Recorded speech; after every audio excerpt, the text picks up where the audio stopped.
Adrian. Looks like Kobe will do that. Adrian with the switchback on the 31 on the exit of turn 4.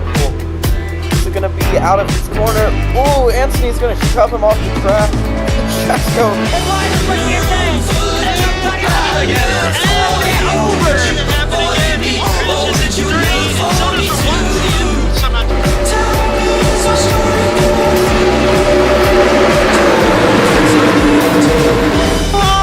Side by side, it's gonna be Little Man has a wreck in the back. Edges them out. KRE gonna win off turn number 4. Will win his first ever KRE race.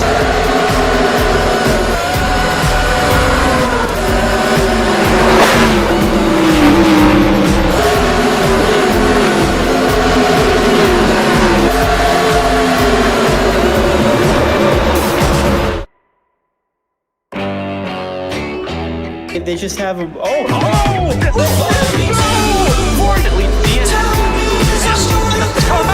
into the wall! Right as I was saying something about someone being in the wall! Contact Ryder is gonna make it down 4! But he's gonna continue! He's gonna win! Well, Carmelo side by side with him now on the turn number 2.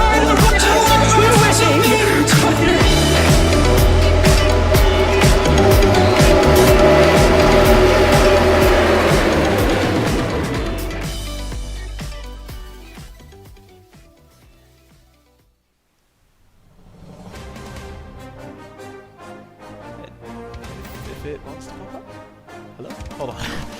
Technical difficulties here, but we are back here for the Coca-Cola 600. If it wants to come back on, apologies about this. I do not know what is going on now, but we are having some sort of technical difficulty with the thing. This is weird. Hold on. This should not have happened.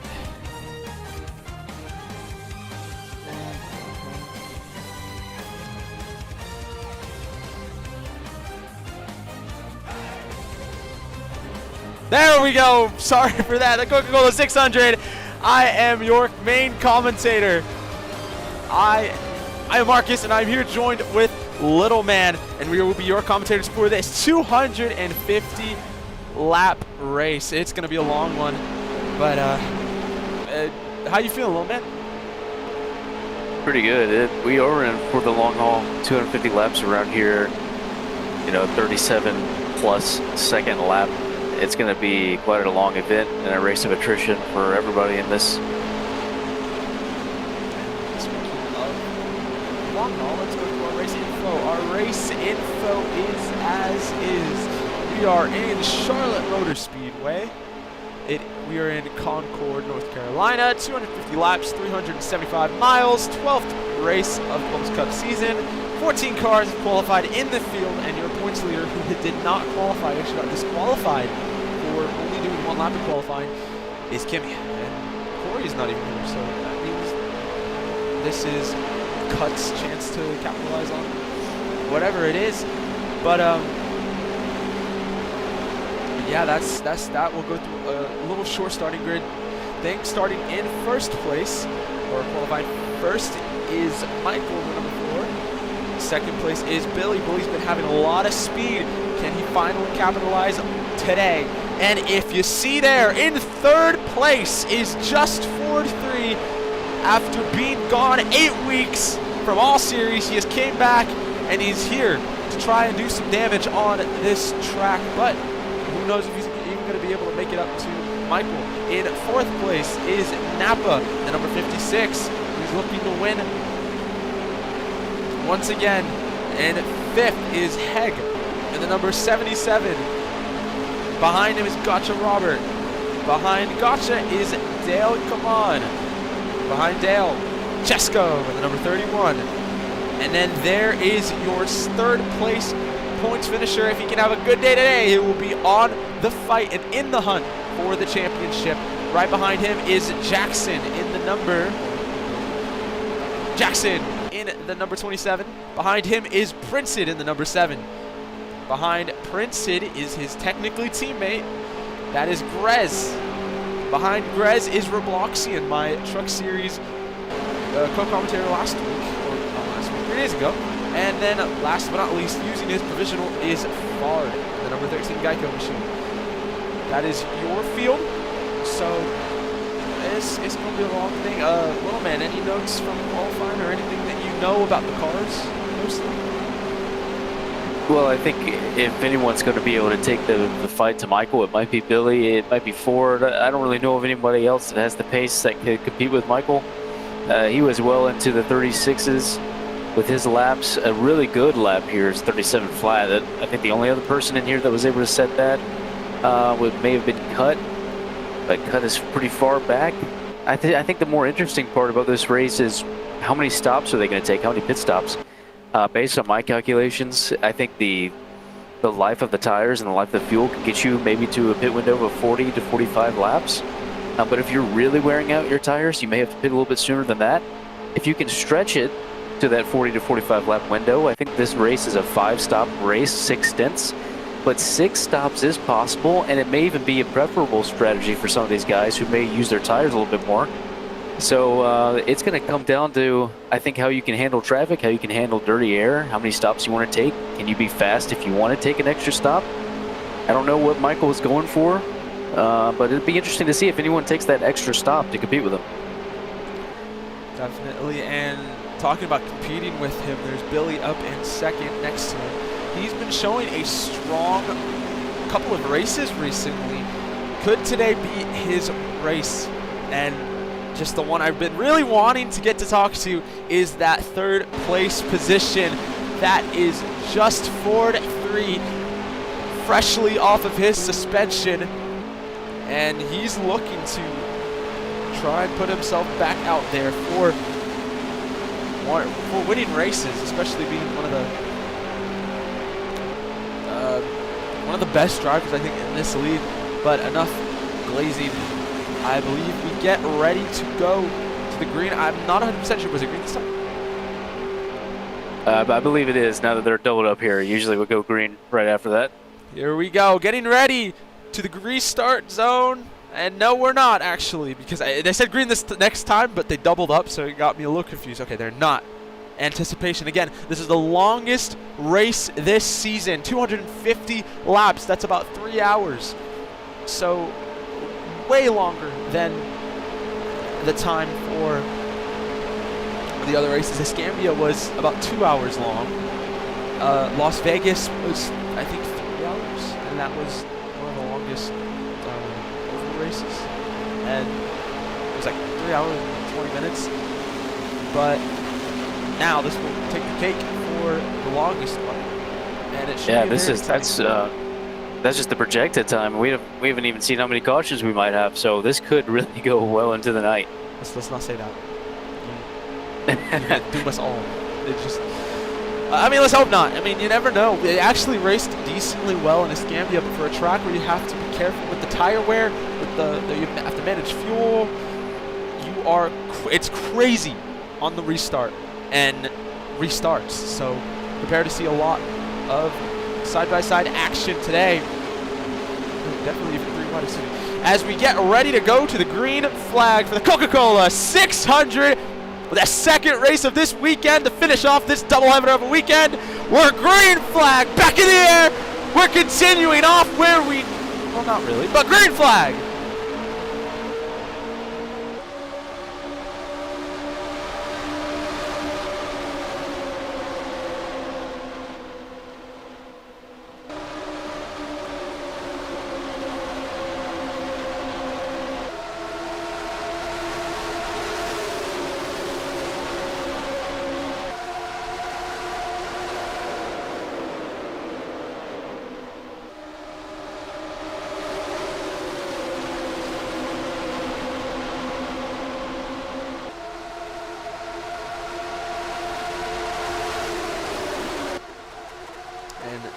Lap 1 completed out of 250 laps. They are 3 wide currently for second place, trying to chase down Michael, and everyone has had a decently clean start. Yeah, I thought maybe Michael would have been pulling away from the pack, but he didn't have a great 3 and 4 in lap 1, and now he's a little bit under pressure from Billy. Billy's going to go to the inside, but I think Michael's going to have the run off the corner exit, maybe to hold this position. Ford was also challenging. He's got a great run here.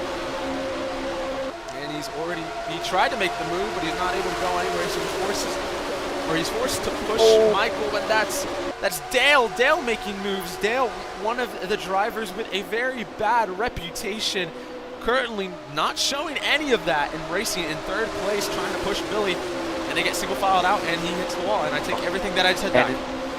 That's right, yeah. I mean, I was just about to say, he wasn't even tight on corner exit. He just turned right into the wall after he had already gotten out of the corner, so it's not great for your tires, not great for speed, obviously, so he'll fall back, lose a lot of positions off that. Take a look at that 2nd place, 3rd place, or 3rd place, now 2nd place car. Well, now he's staying in 3rd place. That is Napa Boy.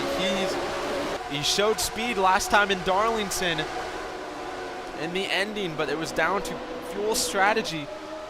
But he's got a lot of speed here today, practicing a lot, showing up to a bunch of the test sessions, and he's already looking to make a move for the lead.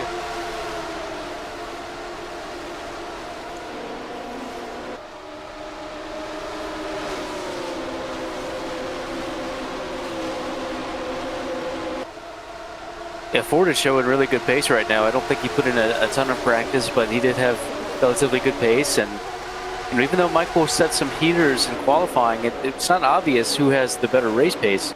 Everybody kind of evens out around the mid-37s once you get a few laps into the stint.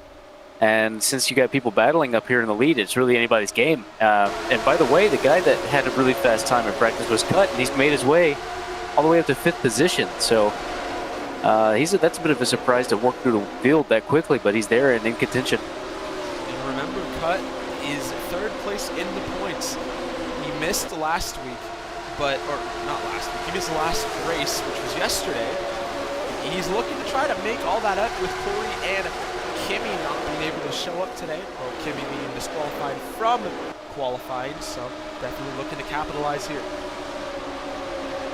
Yeah, that's unfortunate for Kimi.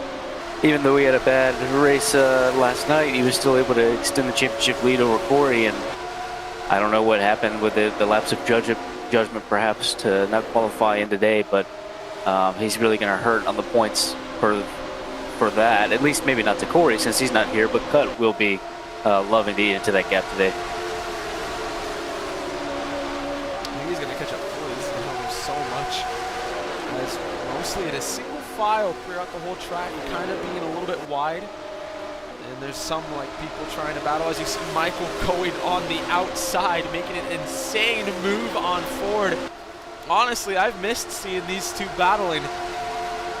Honestly, I don't think we've seen them battle a lot though, actually. Just not here. Yeah, Michael made a really good move there to try to just hang on to the right rear corner panel of Ford and take away his exit. Once Ford had to give up the speed on the exit, he had a great position going into 3, having been well alongside and slightly ahead. He just ran his line top of the track and kept that speed going and got around him pretty easily. So we'll see if Michael can spread his wings here and get a little bit of a gap, or Ford has the competitiveness to stay right with him, which he may. He's got a really good run and he's not letting him go away. But you know what also Ford has that could be a weakness is that aggression. He's super aggressive when it comes to racing. And when he doesn't get his way, you know, he gets a little bit pushy, a little bit shovey.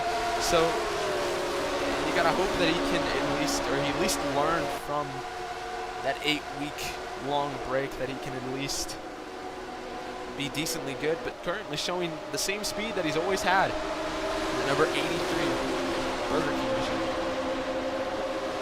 Yeah, he might be able to make a move right here. Maybe not. I don't think it's going to be alongside to go into quarter entry. Oh, he's going for it anyway. Michael's going to run the top, and I think Ford would happily take the middle lane and try to be competitive with him going to the line. Napa also trying to get into the mix here. Ford checking up in the corner exit. Napa unfortunately got into him, so that slows his run up. But here comes Cut, who got around Billy pretty easily, and now he's going to fight for the podium positions. See what he can do with the front runners. Running that middle lane, so different from what Napa, Ford, and Michael are running. So we've got basically all of them running these different lanes, and that is Gotcha Robert with damage, and the caution wasn't called from it. So a little confused on what happened, but again, no caution. The only thing that there was a blue flag, and he's completely out of the way, but strange showing for the number 61.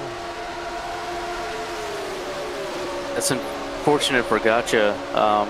Obviously, we don't know if he got turned or got him through the wall himself, but it is very possible and likely that we'll see it later on with some other drivers, that if you get into the wall as that safer barrier ends and you get to the single, the single layer concrete wall on the straightaway, once you get into that connection point, you can turn the car around if you hit it at the wrong spot and spit you right back into the outside wall front end first. So he got damaged somehow. Maybe that was it, or maybe he had some help. We're not sure, but his race is it's going to be hard to go from here for this long. Definitely. I mean, yeah, that sucks for him though. What popped up just a second ago is your fastest lap currently. That is Ford. And the number 83 is the fastest car on track. Surprisingly faster than Michael currently. I mean, we'll see it change in a couple of laps, maybe not. But words from Michael during testing practice was really the only guy that was able to even try and pull away or keep near Michael was Ford. So we're not going to not see these two tonight, especially that 83 car.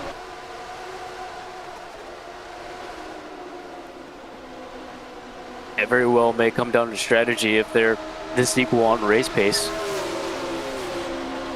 I think Michael was pretty convinced he was going to have to do 6 stops because the way he was talking about his tire wear, he thought the life was only going to get you about 35 laps, which if that was the case, it would definitely be 6 stops. But if any of these guys could save enough tire life to go to that 40 to 45 lap window, then 5 stops is in play for them. And if you save 30 plus seconds by not taking as many pit stops, you can hang on to those tires compared to a 6 pit stop driver, then you might be in the driver's seat to win. We saw there Michael had hit the wall in turn number 3. That caused Ford to go up, stay high, and Cut to maybe even get the lead. But currently Cut had the lead, but Michael took it back. Ford going with Cut. They're going to stay side by side coming into 3. Cut in maybe the preferred lane. Probably not the preferred lane for Michael, or definitely the preferred lane for Michael, but who knows if he works well up there. I think at some point we'll see everybody start to wreck! go. Hold on, that is the number 5. Yeah, that's the number 5 of Dale. I barely saw that. Apologies for cutting you off, little man, but Oh, you're good? Unfortunate for Dale, but not surprising either.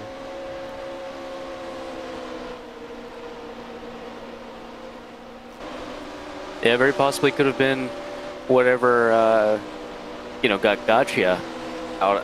So, but Dale is on the radio. He's in the VC, I'm sure, and they probably could have said something to get the caution. We don't have race control other than Michael, who is in the race, so it's limited in his ability to see everything going on track. I don't know if Gotcha would have been able to radio in that he was gone, but we'll have our first caution with Dale.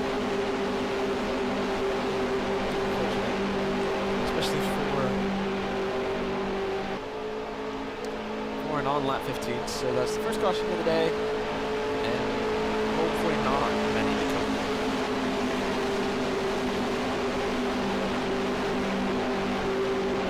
Yeah, I'd certainly hope not, because we don't need it to have a good race up front. You've got about 3 or 4 drivers that are all right with each other. Billy fell off a little bit, but I think if he gathered it together, he could be right up there with Napa and Ford, Michael and Cut.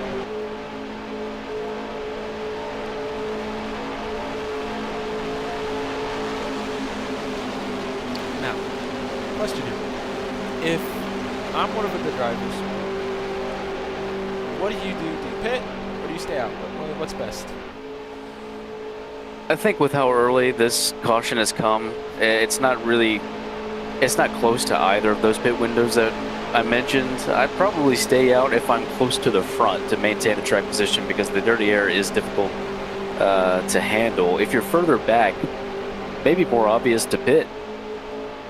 So I think it's just a matter of if you're further up, do you want to hold your track position or not? Or are you confident you can work through the field on fresher tires? But we'll see. I'd say up to Grez should at least pit if they're going to pit.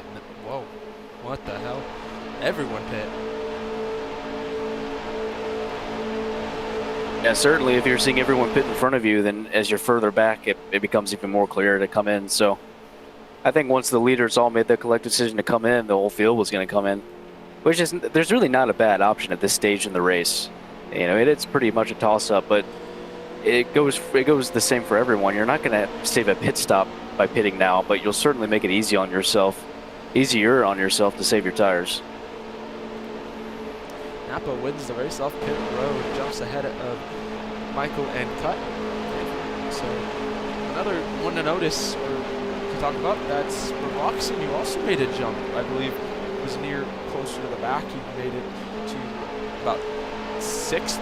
So one of the worst stops. If you take a look on the thing, that is Billy and Heg. Heg, who was in the midfield, 6th place around that area.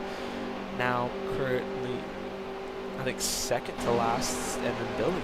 No, he is last, and then Billy 2nd to last. So two of the noticeable changes in that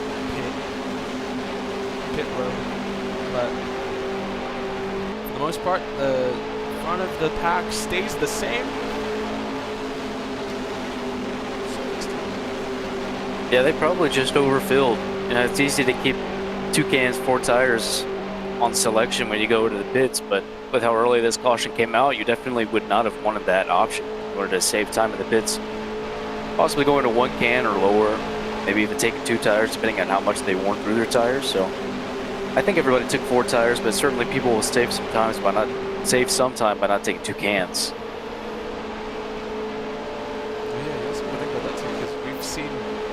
Some people jump a bunch of people because they took 2 cans.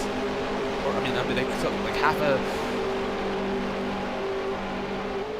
they just took less fuel and was able to get out ahead because, again, like you said, the time is different. So we've seen that a lot in Escambia, and Escambia turned out to be a very strategic race, surprisingly, for a super speedway.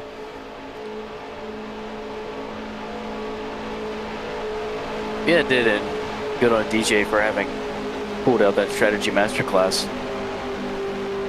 So, and that's refreshing to see because you have so many crazy finishes and chaotic races at super speedways as it is. So for something to happen with someone just winning off the strategy, you know, that's not a bad race to watch. And it really wasn't a bad race to watch. Maybe you think the finish wasn't too good, but they didn't all wreck.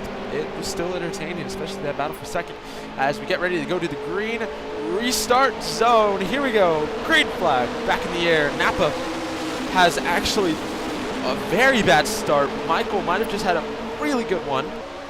And he is going to stay side by side, slightly edging out Napa. But he's going to be in that middle lane, so he will definitely get a little bit better of a run in the back. Dale kind of shoving up Grez a little bit. So that could have been a little bad. Oh, and remember, he's got damage, so.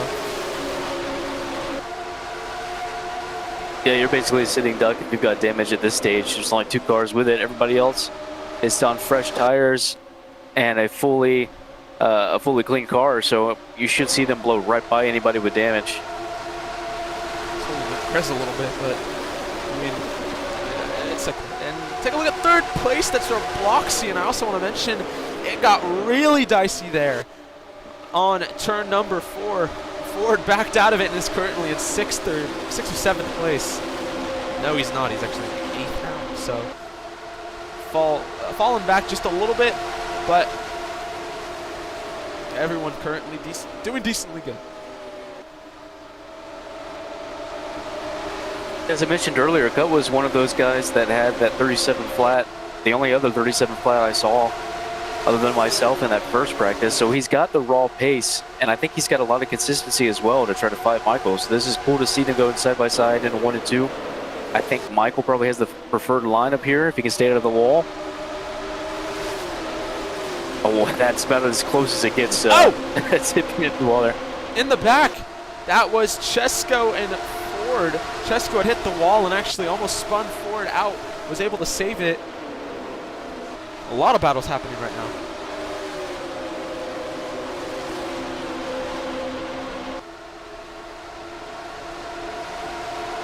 The cut's been really impressive up here, but their battling has allowed Napa to have a sniff up the inside of Michael. It's going to kind of stop him. It doesn't really do much. He's going to lose a little bit of time. He'll still stay with him.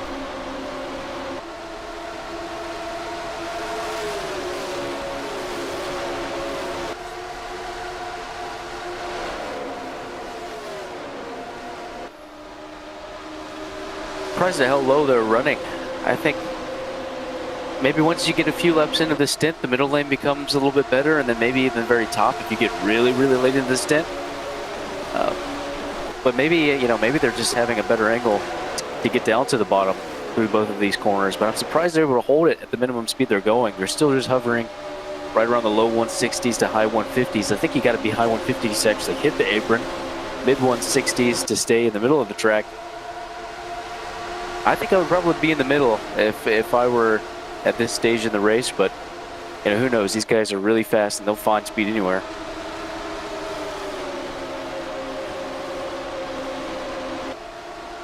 It has calmed down a little bit from first to eighth. And Michael, never mind, already trying to make a move. He tried to go all the way high, kind of tapped the wall just a little bit there.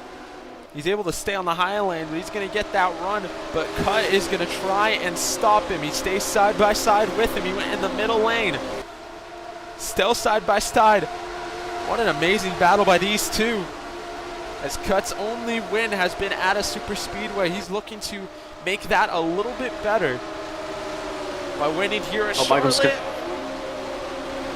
I was going to say Michael was getting really tight. He happened to hit the door.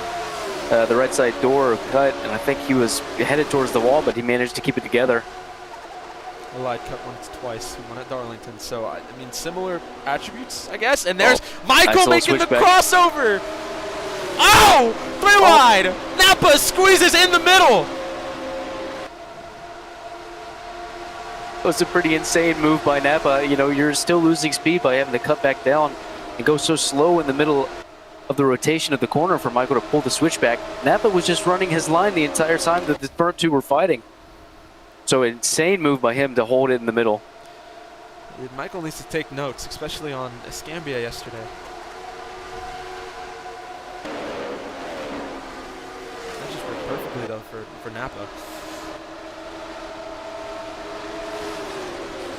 I just don't know if Napa. Oh, Napa's in the wall. Unfortunately for Michael, he was right on his bumper, so he's going to get passed by Cut pretty easily. And Ford has managed to dispatch with the rest of the midfield drivers, and he's looking to take the fight back up to the top three as well. I'm sure he'll be there in no time. Man, I'm getting so close to that wall, like eerily close. And again, that's Michael's line. That's all that high lane and that Larson line. He's perfected it almost in these leagues or in these series, so definitely he's going to be one to look at.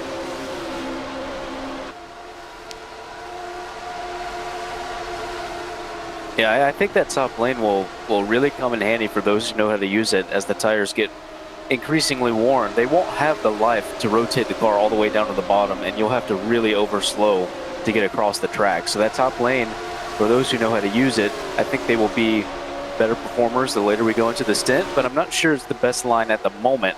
So if I were Michael, I would stop running the top just for now to catch back up to the top soon, which he has. He's got back to the middle of the track, trying to get a little bit of a late apex to the bottom.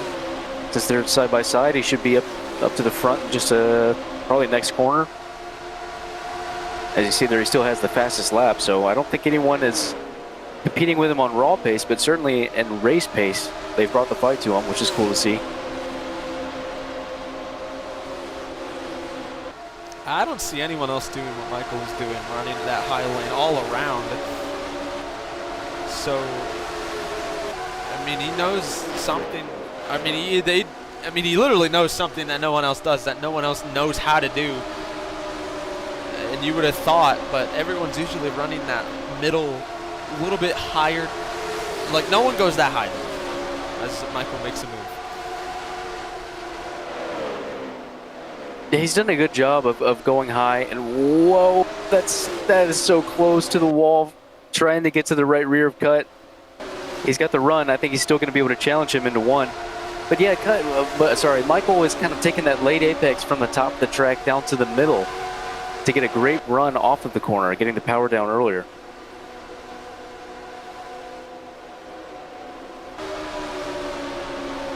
An insane three-car battle as Michael still tries to make the move with his line. Napa and Ford just waiting in the distance. Let's see what Michael can do here. He sends it in. He's using that low lane. He's going to block, but will Cut do the switchback? He will. They're still side by side. Great. Great patience from Cut there. He could have very easily just ran into the back of Michael. Michael was trying to park it on the apex slightly, but Cut with the patience just to get a little bit lower on the track to find that position on the inside again. It's a great racing from the two of them. He's scaring me. He's going so high, and they're 3 wide again. Holy! But they're going he's going so high, and it's almost like he's gonna hit the wall, but he just never does.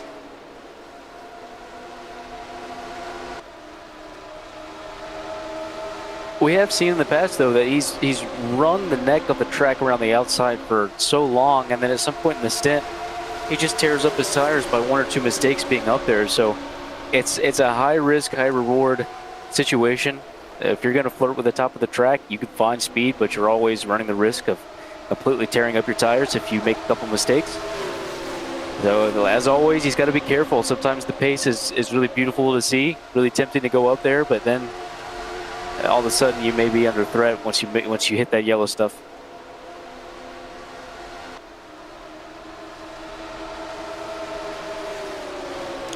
He's got clean air so far, but Cut really doesn't want him to keep that clean air, so he's going to still challenge him. I underestimated Cut, honestly. I mean, you said he was fast, and I don't know. Yeah, I would have thought Michael would have done a little bit more than what he's been doing. But these drivers, I guess, they've learned. They've learned quick.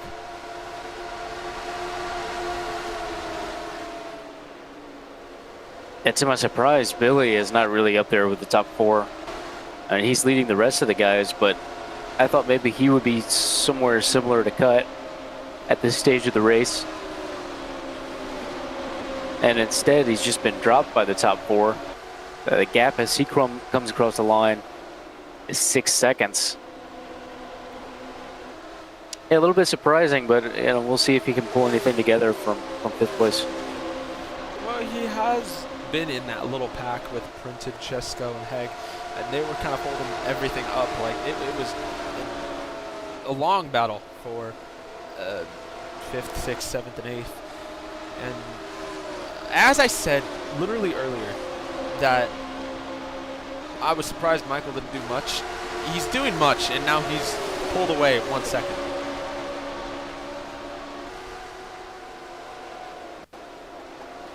Yeah, as soon as Michael's not under threat with someone and they're going side by side, he can run his line, and I think he can control the race pretty well.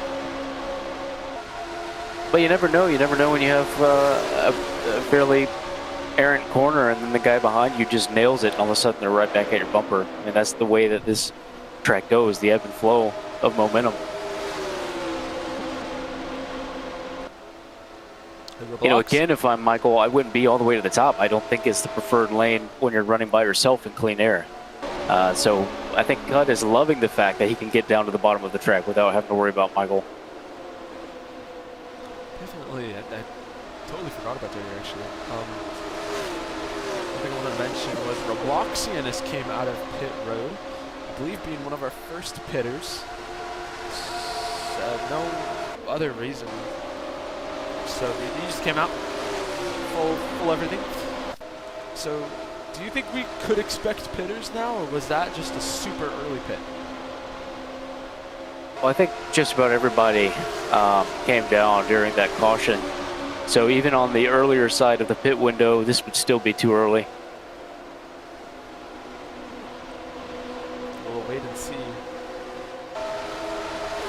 Cut has just been the same gap. He's never left 1 second on Michael. So great on Cut. Honestly, I'm not that surprised, but it's like we haven't seen Cut in a little bit. So literally 2 weeks ago. Never mind. I take that back.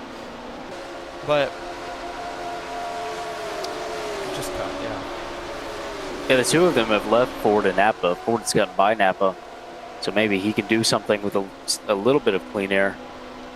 But yeah, I'm not surprised Cut is staying right here with Michael, because Michael, maybe he's saving a little bit of tires by running the top line, but I don't think it's fastest now. I do believe that top line all the way around the track will turn into the fastest point, and it could be close to that crossover even as we speak, but I would be running more of the line that Cut's been running, where he starts at the top and then slows the car way down in the middle of the corner to rotate toward the bottom and get the power off him. So that's the line I think is better. Blue flag out for Gotcha Robert. Michael not running his high lane line, and Cut getting that dirty air. I don't know if that did anything towards either or.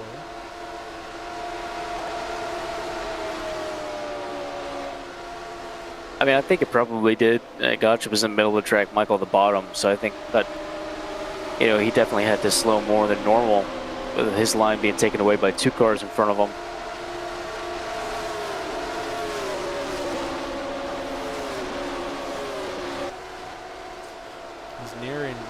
Cut is nearing the 1 second gap, so he will hopefully not lose any more. But everyone has just been kind of losing. We've got Ford, Napa, and then same with everyone in the back. They're 8 seconds to Chesko. As people get really spread out, it could turn into pretty low energy race. So I was really surprised to see that at Charlotte, with a super long race and a big difference in pace across the field, but that's the nature of this sort of event. Certainly, though, Cut is in that range to do something different strategically than Michael, so that could be one of the interesting points to see unfold later, but that depends on the sort of preparation that Cut had and what calculations he wanted to do. Some guys I feel like are just going to follow the guy in front of them with strategy and not really care all that much about it.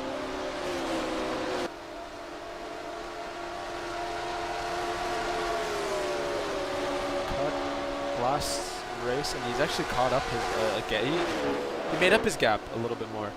Cut had unfortunately been missed out in qualifying for Escambia, so he missed a key opportunity to get some points. And he's currently showing that he's about to make up everything in the past race, with running super close to Michael. We'll see what the gap is here. So it's 0.650 for Cut as they get ready to cross the line. I think he may have lost a little bit. He did, yeah. Yeah, he overslowed a little bit in 3 and 4, down to about 141 miles an hour. And I think it's because he entered the corner a little too low and had to compensate for that. What you really want to do if you're going to run this sort of late apex line, Michael had to lift there, so Cut's going to be back into a good place here to challenge. But anyway, if you're going to run that line, you got to be right up at the entry of that safer barrier and then turn in as that safer barrier is starting. And he did it a lot better that time around. See the gap here again, 0.783 last time, and now 0.5. So again, 2/10. He's still trying to chase him down, and as this is going on, we're gonna just take a look a little bit around the track. Just a second. Chesko getting, I think he got held up by Gotcha. Is now with Princehead. That's another battle, and I think that is the only battle around the track apart from Cut and Michael brewing to happen.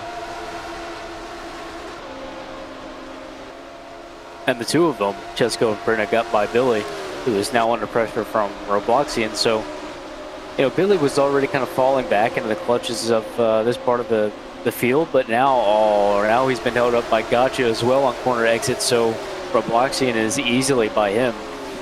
Billy not having a great time, having started from, I'm not sure, maybe P3 or so. I can't remember exactly where he qualified, but he was looking to be pretty hopeful in the fight for the win, and now it's not going his way. I mean, there's still a long race. Again, one of the longest races, the longest race of the season, so still a lot to happen and a lot that could happen. So I wouldn't completely count him out yet, but I think he keep his head up because I think he's definitely capable of being able to make this comeback. I think Cut had a mistake, by the way, because his tires went down a pretty good bit compared to Michael. And yeah, he's lost a lot of time to him. So he may have been in the wall at some point when you're looking at that other battle. But still comfortably in second.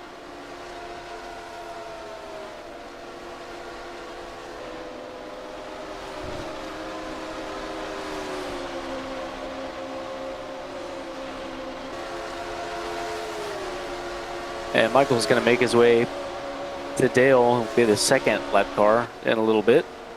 He's the other damaged car, and then Ford is slightly in front of Dale. He would be the first car to go a lap down that has a clean car if Michael gets to him, which presumably he will if this thing goes green. It should. And the difference between Dale and Gotcha's speed, it's crazy. Gotcha was going, or Gotcha's lap times was like 40.8, and Dale's lap times are 40.0. So I don't know what Gotcha's doing out there, but he's super slow. More slow than me. Yeah, Dale could be that much faster than Gotcha, but I doubt it. I think a lot of this is because Gotcha's got damage in his rear end as well. I mean, he's got about as much damage as you can have without being out of the race. Dale is just dealing with that front end. That's how that works? It doesn't. I believe so, yeah. I think once you get that damage on the back of the car too, you have even greater loss of performance. Wow. That's nice to know. I forgot. And everyone's just sitting comfortably at where they are. Fard going super slow, insanely slow, and Michael will definitely catch up to him in the next literally 2 laps, maybe 1 lap, but he's chasing him down. That's all he sees in his mirror.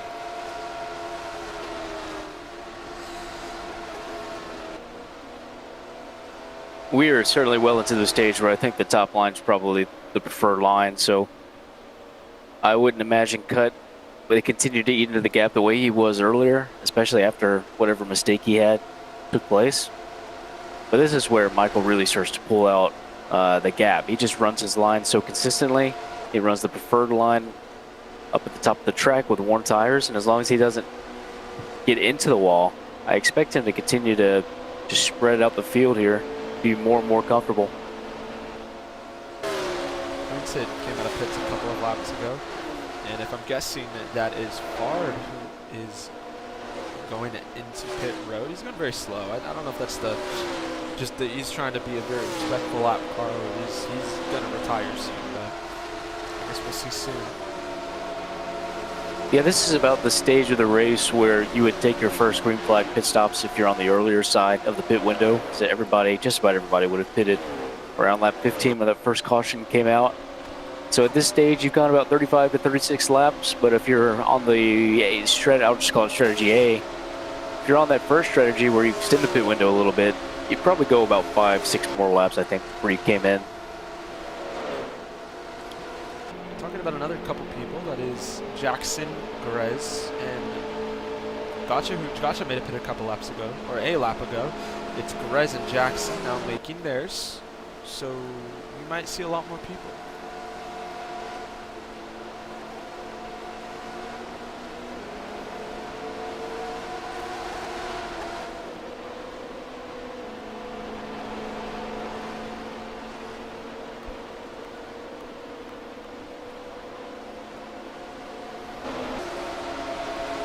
Well, while it's kind of died down, I would just note it is so difficult to run these tracks around run this car around this track in particular. I was really struggling on pace in practice trying to get close to the front runners, and it took a while for me to hit a 37 flat to be at all competitive with what Michael set, which at the time was a 36.9. So this race can become, I think, increasingly frustrating for people as they get their tires warm, because the cars are so tight already when the tires are fresh, and they just get slower and slower in the middle, in the center of the corner as you go. And Michael has mastered every single version of this track. So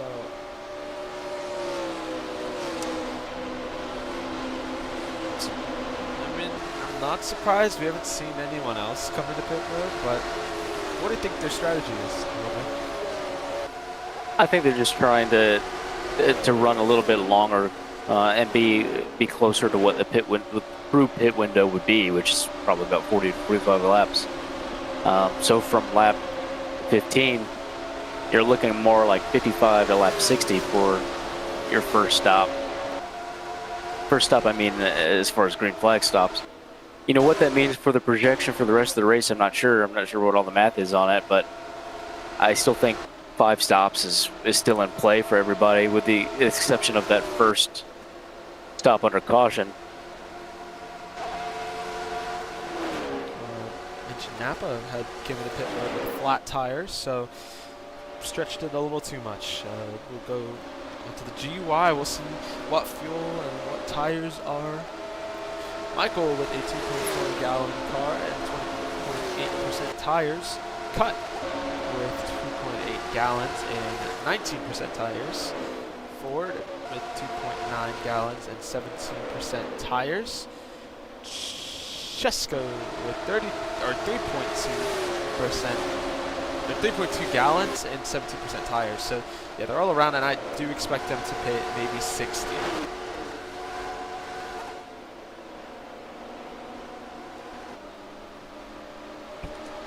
I think per lap you're losing just about 0.4 gallons a lap, and you're losing 1.8 to 2% of tire life, and you have a chance of blowing the tire under 10%. But at that point, I mean, you're going so slow on these old tires, you might as well pit. So there's no point really going much closer to 10% than maybe around 15 or so. It's Billy in pit road, so he will be just pit stop on 57. So he's one of the first fastest guys, I think, to pit. That being qualifying second. If you want to see fast, tomorrow at 3 p.m. EST, the Kart FedEx Championship goes to Michigan for the Michigan 500 again on MCRN. You don't want to miss a thing. So stay tuned tomorrow as we come back to here. Still awaiting. Someone had spun, actually. I saw tire marks just a little bit. I don't know who, but someone did. Oh, that's unfortunate for whoever it was. I think that's a car going into the grass. I don't know who. That's Dale, actually. Dale having lag issues. Going to go into the track, hard into the wall. Certainly that's caution. I believe that's a disqualification, too. Yeah, it's in the very least it's a DNF because he already had damage. You know, we see the suspension damage in the front right. He's definitely out of the race. But assuming that it is for lag, we have a decreasing tolerance for that sort of thing in all the series. So it's not going to be a happy thing for Michael to have to review. Could be a DSQ.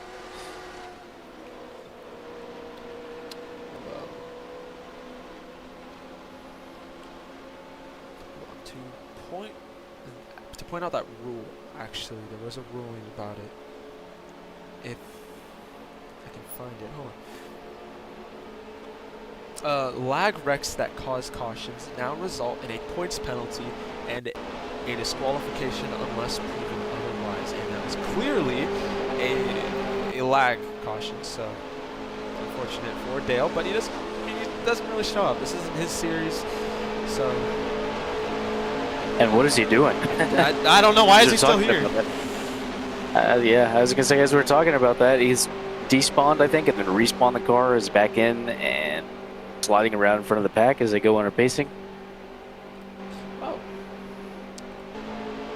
So he's finally been killed, I think, in a despawned out of the driver role.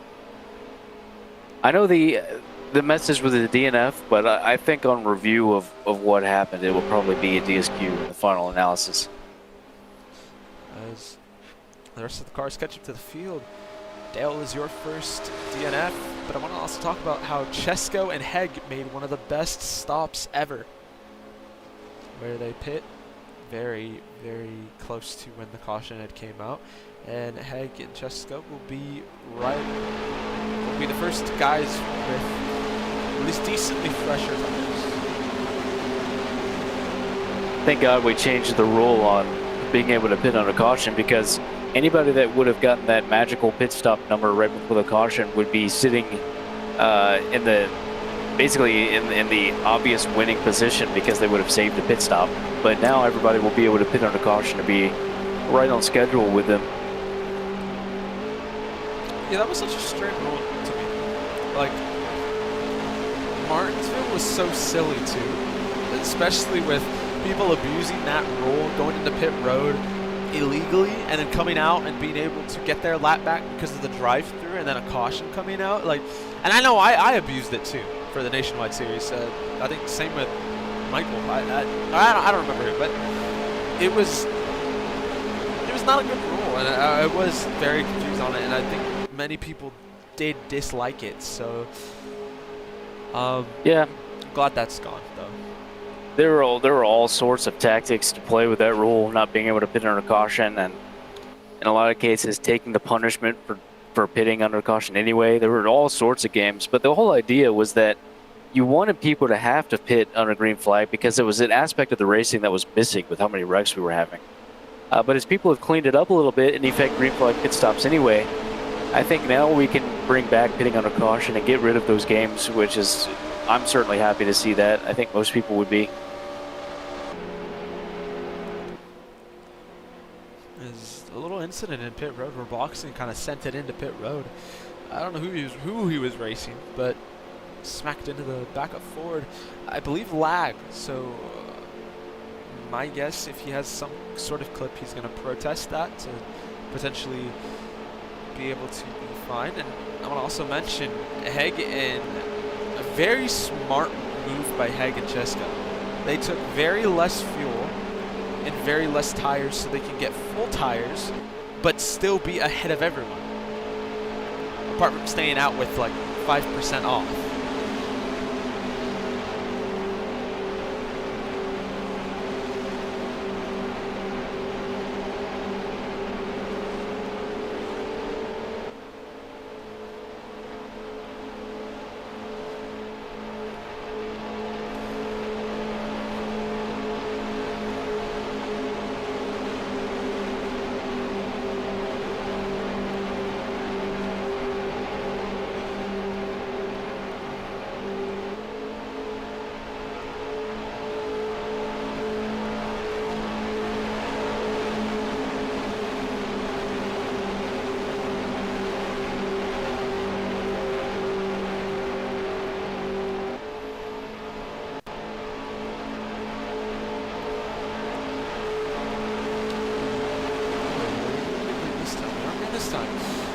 New leaders, Heg and Chesko.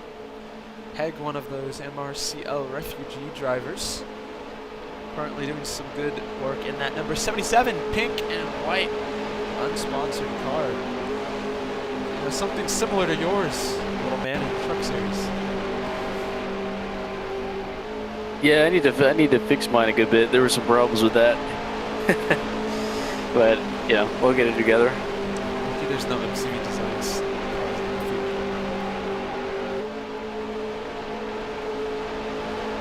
So we're going to come to the green at lap 63, and there will be, I think it's 187 laps left.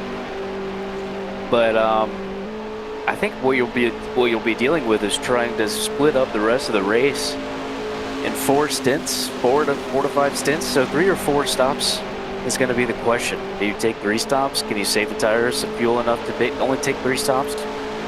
or are you going to have to take 4 more pit stops from this point on? So if anybody's thinking ahead, that'll be the question, the active question. And I think this is where we'll see it. We'll definitely see maybe 3 or 2 drivers doing some sort of strategy as we get ready to go to the green. We're on the restart zone. Caution number 2, and we're green flag back in the air. Chesko will get the jump off of that inside lane. He will go high, blocking Heg. But keep in mind, that's Ford and Michael, third and fourth.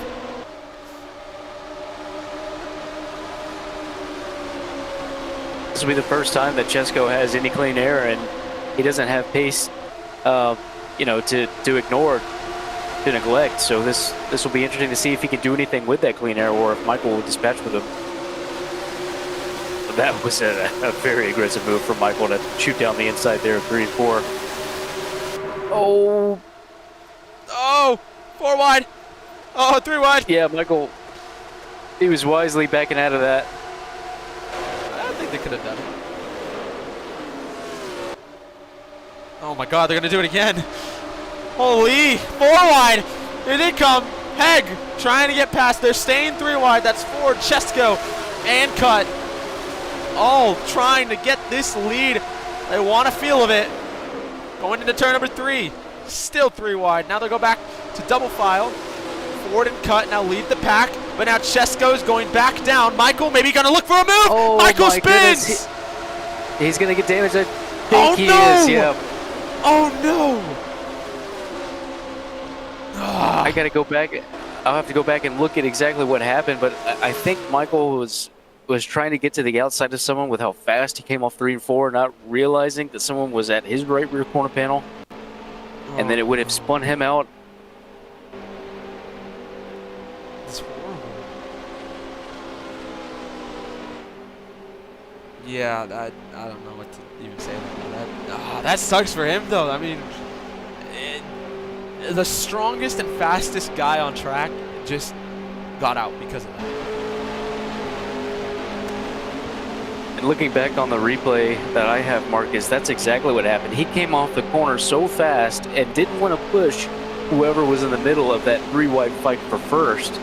So he went to the outside of whoever he was about to push, but Robloxian was still on that right rear corner panel, and it was just too aggressive, too ambitious of a move from Michael, and he turned himself into the outside wall. And that's not great damage to have on the rear. Front end damage is something you can manage for the most part. The rear end damage, where that wing is, that is killer in this car. He's going to have a huge loss of performance. So it was just his stubbornness, basically, that got him out. Yeah, basically. He's been too aggressive the past couple of races, and he's been caught out again here, where he was the obvious favorite to win. Yeah, he did it yesterday when it was like he could have caused a bunch of wrecks. Fortunately, he did not. But man, that sucks for Michael, and especially he was the fastest one. And I was looking forward to seeing that battle between Ford, Cut, and Michael. But now that we got rid of him, I think it's grabs for this top 5.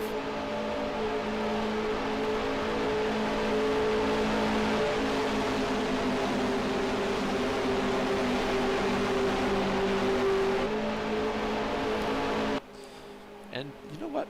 I'm gonna take an idea of someone's little. Hold on, no, I can't. I would want to, but I don't think I can. I would have wanted an interview as they get really jumbled up. What are they doing?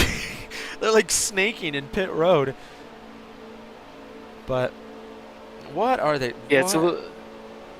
it's a little weird. You got to get down to 60 miles an hour from, I believe, 80 mile an hour pacing speed. So everyone's got to slow down, and people do it kind of unpredictably as they come from the pacing line down to the pit commit line. Yeah, but everyone's like swerving though. Like I don't think that's normal.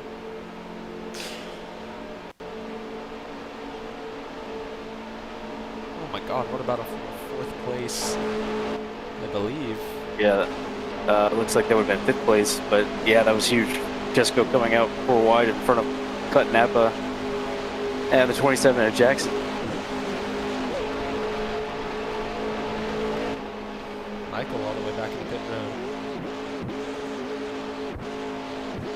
no, he's exiting out. So his damage. That just sucks. I'm gonna speak about it again because of how unfortunate. He literally the fastest guy. He started on pole. He had the car to beat. He was the car to win. But unfortunately, with that stubbornness of his, it got him nowhere, and it got him where he drove. And it's so odd too, because he had just backed out of a 4 wide situation on the front straight the lap before. And I figured that was a wise thing to do. And then come the next lap, he's trying to go to the outside of someone, through this little kink here on the front straight, and that's hardly going to work anyway without someone on your outside, because you're turning right on this little kink and you could easily go into the wall. So it's already not a good idea, but then Robuxton's there on top of that, and it's killed his race.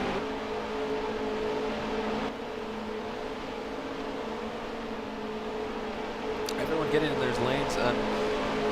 We didn't really do this, and now that Michael's gone, I feel like that would have been the easier choice. Let's talk about picks. Who do you think is going to win today? I would have gone with Michael before that point. Now I'm probably going with Cut. I feel like Cut always had the most competitive pace from what I saw in the practices. And I still think that he could do it after having seen him battle Michael earlier part of this race. I'm going to continue doing the... That's a good pick. I'm going to continue the sort of very small bias that I have, just because I used to be longtime friend. We still talk here and there, but Ford, I think he's going to get it done now that Michael, his biggest competitor, was out. Now all he's got is Cut, and the battles between them, I think, I'm not going to lie, I think Ford is a little bit on top of that.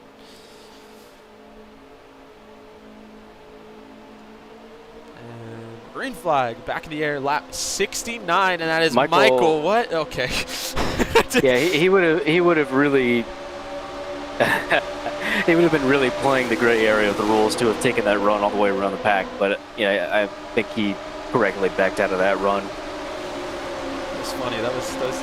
That was honestly really funny to see, especially seeing a damage to Michael going up onto the pack, but.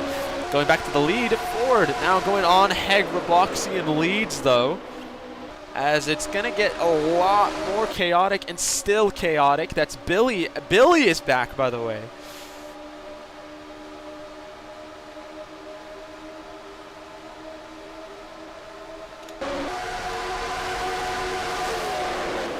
Yeah, it's anyone's game right now, so Billy looked like he had fallen off a pretty good bit pace-wise and was kind of in the midfield.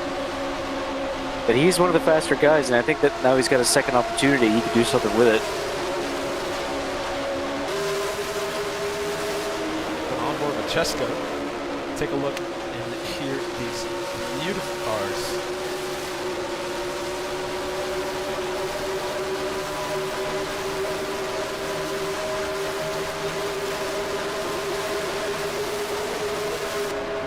Ford, Robloxian doing major blocking there.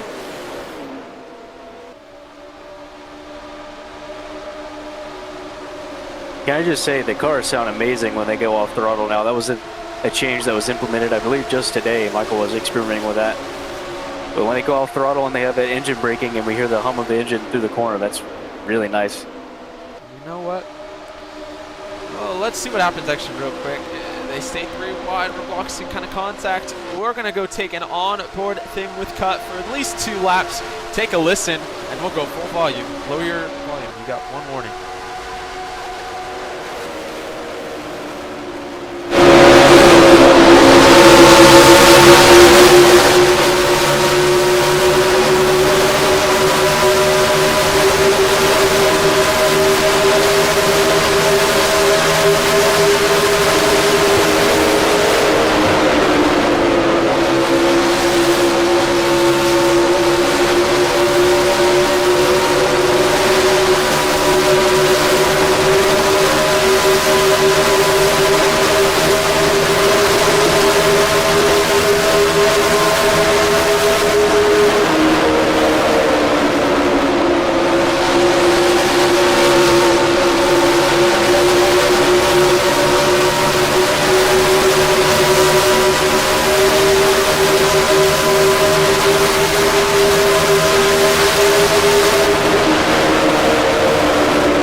I may have underestimated that, so I apologize if that did hurt your ears, but I did give you one small little warning.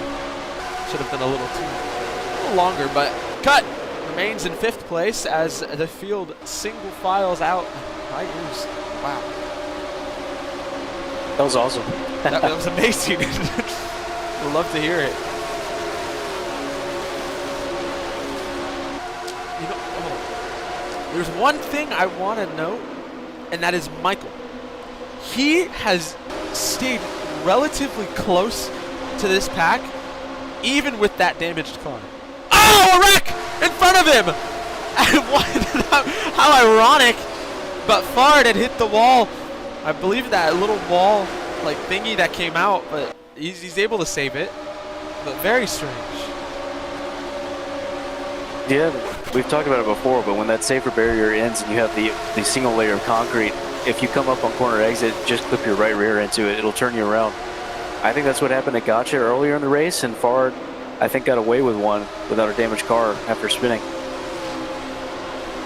It's just the risk of running that high lane and trying to run as high as you can. But again, just Michael, he's still there, and we saw Dale Fard even with a non-damaged car, and Gotcha not be like super far off the pack, and he's so close. Side by side for the lead, by the way. Napa with a bit of a switchback on Chesko.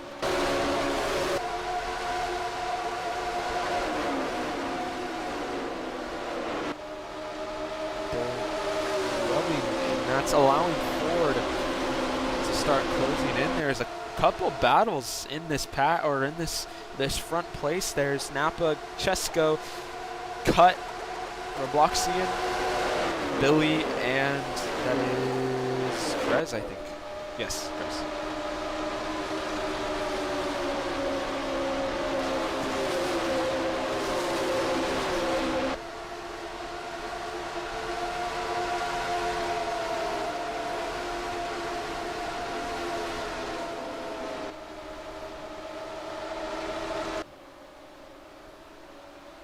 I think Cut will be right back up to the front since he's gotten by Robloxian now.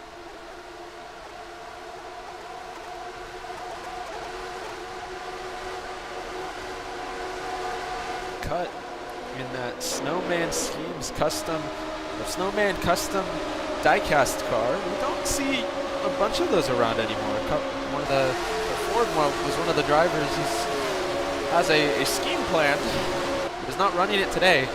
So we definitely will see a return of these cars on track. Hopefully not 5 of them, but we should see maybe at least 2.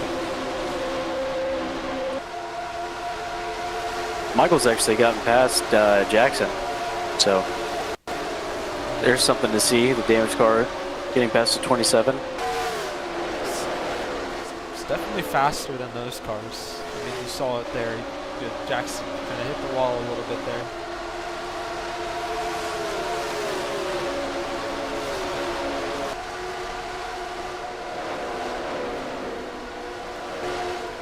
It's a pretty long season, so you know, even Michael is in position to eat into the points gap for the 2 leaders, Corey and Kimi, with them not being in the race at all. So it's not completely over. It certainly is damage limitation now for Michael. He was the favorite to win. But there's still points to be gained and still a gap to be eaten into. You know, I want to mention what just happened to Cut. Cut had hit the wall off of turn number 4 and fallen back into that pack a little more. He's currently sitting in 7th. Nope, like 5th now. So he's going to have to crawl his way back up still.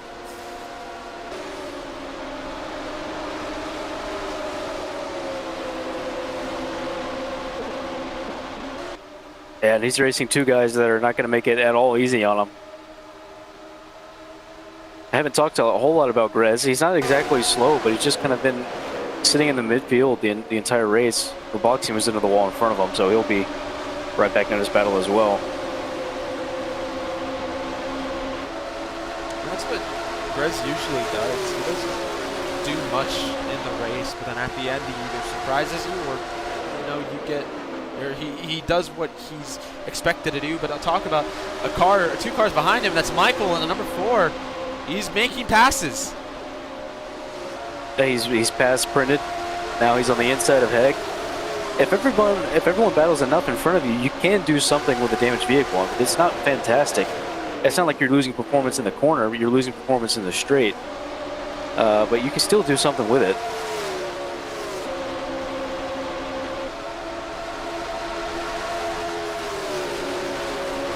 It's cut on the block seat, still trying to make some move ahead of him.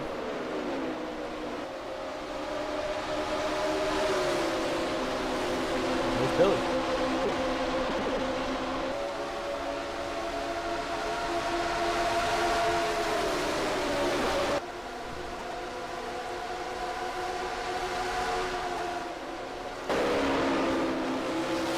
And just to put in perspective how much speed you do lose with a damaged vehicle, Michael could barely get up to 191 miles an hour before he got into turn 1, and typically you're in the high 190s by the time you get into turn 1.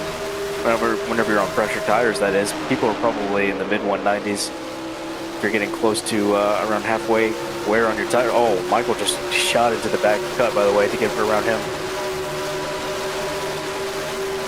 But in any case, Michael's going to be a sitting duck on the straight. But in the corners, he's not really losing anything. So as long as people battle in front of him, he can still make moves. That's exactly what happened in the truck race the other night. Only way I was able to get past Kimi and Chesko is because they fought all the way to the end, and I was just sitting behind them with a damaged truck. Michael did definitely shoved it, cut out of the groove. But it's crazy what Michael's able to do right now. It's the fortunate. I was gonna make a jump. Oh, and there's Grez! He did the same thing that we've been talking about, but he's managed to gather it up and probably just go down pits. Yeah, he'll just go rejoin the track after the pit exit, but yeah, it's the same thing we've already mentioned with that wall. The racing gods did not want to hear that joke, and frankly, neither did I, but he rejoins the track.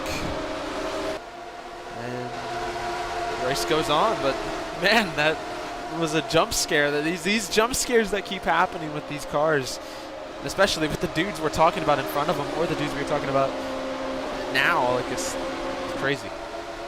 It could have been the end of Michael's race, to be honest, because if you hit someone that's going a lot slower than you with your front end, you can get damaged that way.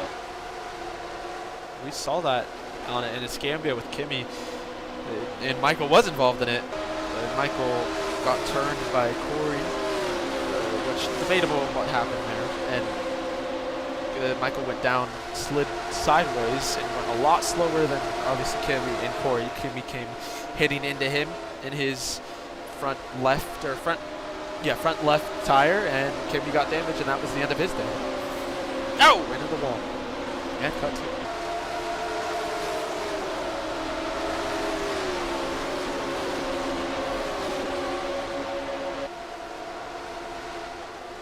Yeah, Cut hasn't had a great restart and hasn't been very consistent since then. We already know he has the pace to be in the front, but you make enough mistakes and people will eat you up in the midfield. This is exactly what's happening to him.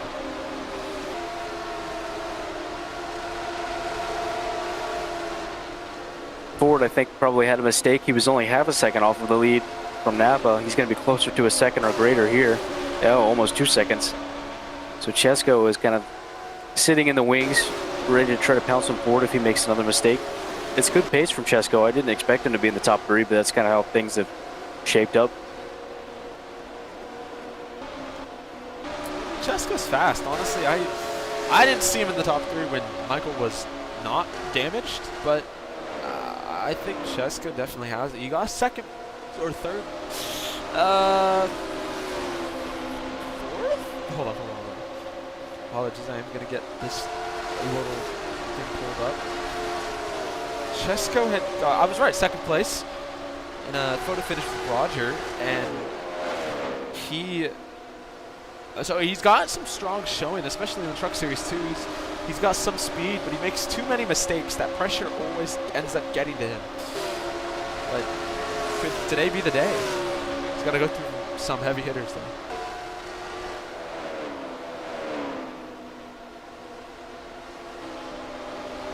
Yeah, really consistent drivers in front of him. I mean, Ford, we already know is oftentimes a favorite to win with his pace and consistency, but Napa, he hasn't always had the fastest look to him.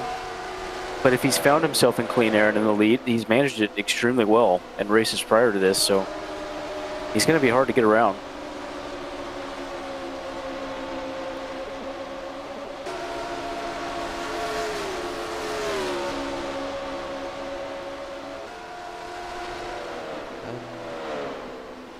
As we're nearing lap 100, little man, what is the analysis on the pit strategy?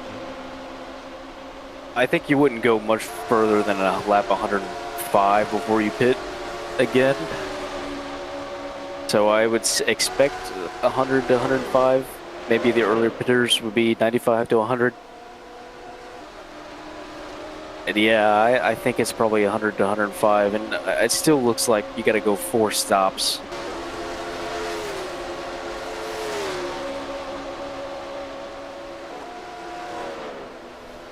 As much as people are making mistakes, I certainly think it would be 4 stops, because every time you hit the wall, you're cutting your tire down a little bit.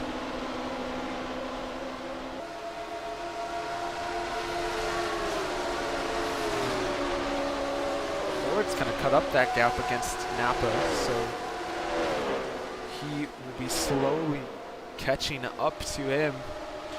And we want to go back to that Michael. Cut is pulled away from Michael. I don't know if Michael kind of slowed down Heg, but Michael got a little bit, and a caution's come out. And that is Fard. Yeah, Fard, the number 13. I believe he did the same thing that he's been doing. Most likely. He's backed into the wall this time. And not so lucky now this time. And with that, the caution comes out on lap 92.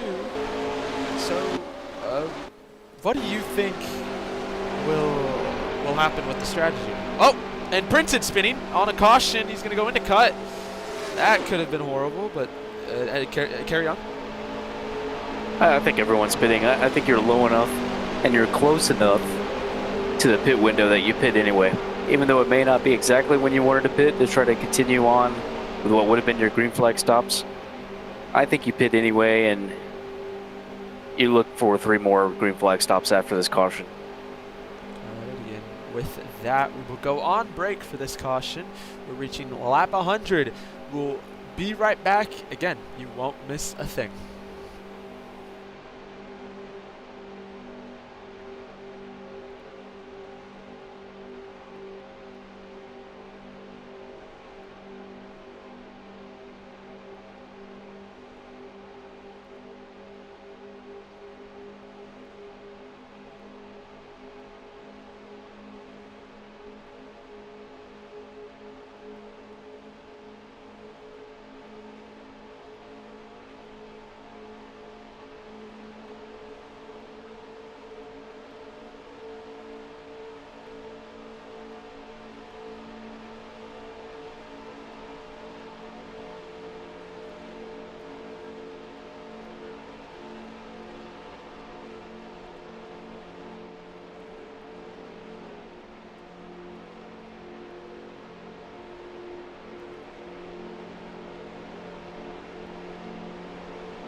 welcome back as we get back off break. It is Napa, or Chesko, sorry, it is Chesko that leads off with Napa in second, Ford third, and what do we expect to see? I expect a lot of baloney in the front of the field because not all the fastest guys are up there. See what happens. It's nothing else bad happens, but MCRN will keep you covered. Again, you will not miss a thing, and you do not want to. As we're green flag back in the air, Chesko leads, and Billy with an amazing jump. I don't know if he jumped it. I don't think he did, but with amazing jump, and also Michael in the back being aggressive.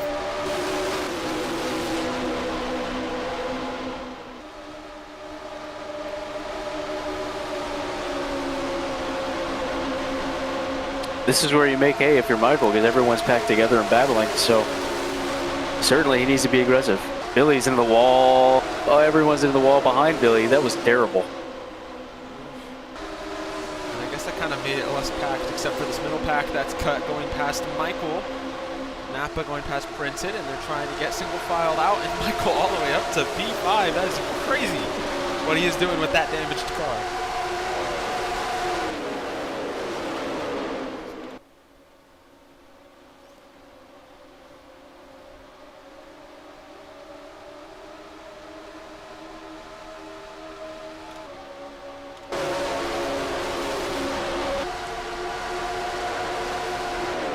You know, if Michael comes off the corner strong enough in 1 and 2, he's not losing too much time on the straight. Because a lot of your speed that you can gain down the straight depends on how well you come off the corner. So we're not seeing the effects of the damage that much until you get to the front stretch. How fast Michael is, you barely see him. It's just like he's kind of limited on what he can do.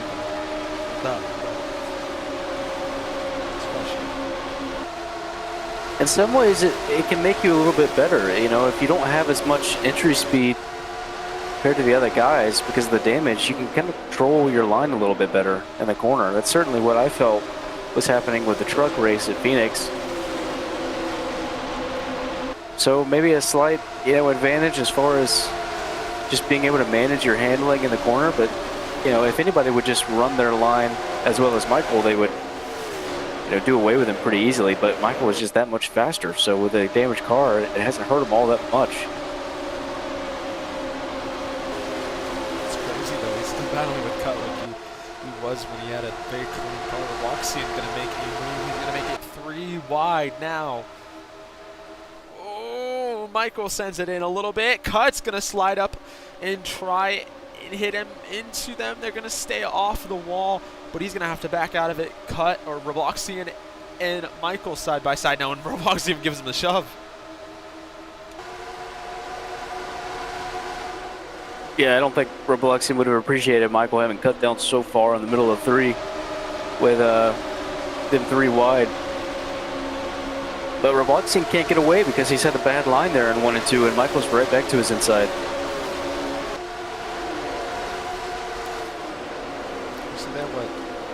His damage is doing to him.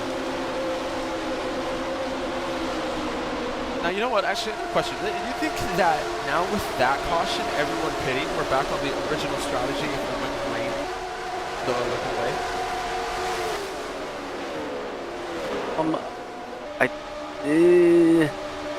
Not sure. I think it was pretty close. I think anybody that was going to do 5 stops may have hit around that time that we had the caution. So certainly it's possible, but anybody that was planning on doing 6 stops, no, it would have been, I think it would have been too late.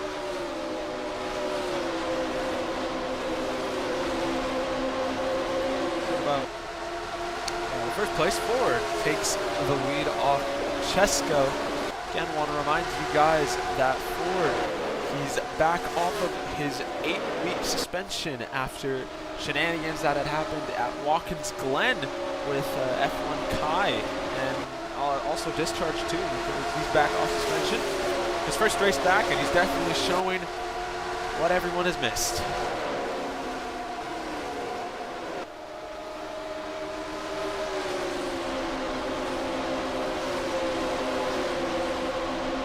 Yeah, that was some funny business there at Watkins Glen. Something I did not expect to see. But he served his suspension, and it's good to have the faster drivers, back on the track. You definitely don't want your best drivers suspended for too long, but yeah, those sanctions were given correctly because he made a mistake trying to cheat, but he's since served it, and hopefully it doesn't happen again. What kind of helped him was being able to, the league, KRE as a whole, taking about like a two-week, 3-week hiatus until IMSA came back, so that definitely helped a little bit with that suspension, but regardless, still a long time. He missed a couple of races, a couple good ones at that too, so he's got a lot to bounce back now.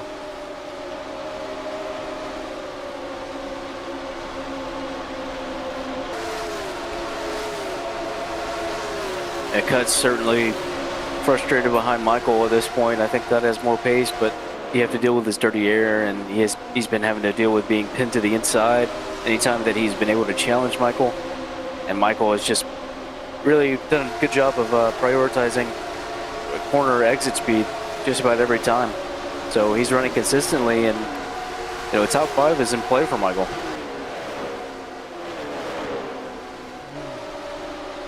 Gosh, I mean, you telling me that at the start of the race, like Michael's gonna get wrecked, but he's still gonna be back in the top 5. Like, that's crazy. You would have never thought. And this is, I think, the best run we've seen with a damaged car in Cup.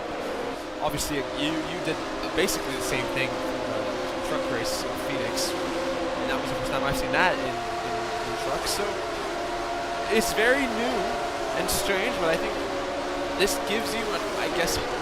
This gives anyone hope, I think, for future races. If you wreck out way too early, if you're fast enough and you know how to run this track, you're gonna be able to still be up there. Yeah, it certainly depends on the nature of the car and the track as well. Here, because you're so focused on the exit speed, these guys, they're not running as good of a line as Michael. Even though they may have more speed on the straightaway, they're not able to really eke out all of that advantage because they don't come off the corner as strong. So it'll be a track-specific and car-specific phenomena, whether you can actually take a damaged vehicle, do a top 5, top 3. You certainly can kiss your win goodbye if there's anybody that has good pace that does have a clean car. But there's no point giving up, that's for sure. There are points to be gained and a good day to have, even with a damaged car. So it does give you hope. To your point, it does give you hope, and you definitely keep trying, and you never know if anybody else is going to wreck in front of you as well. So you have to keep staying in it. Cut finally makes the pass on to Michael. Actually, I think he hit the wall a little bit, so he's slowing down a little bit, but he's coming right back up.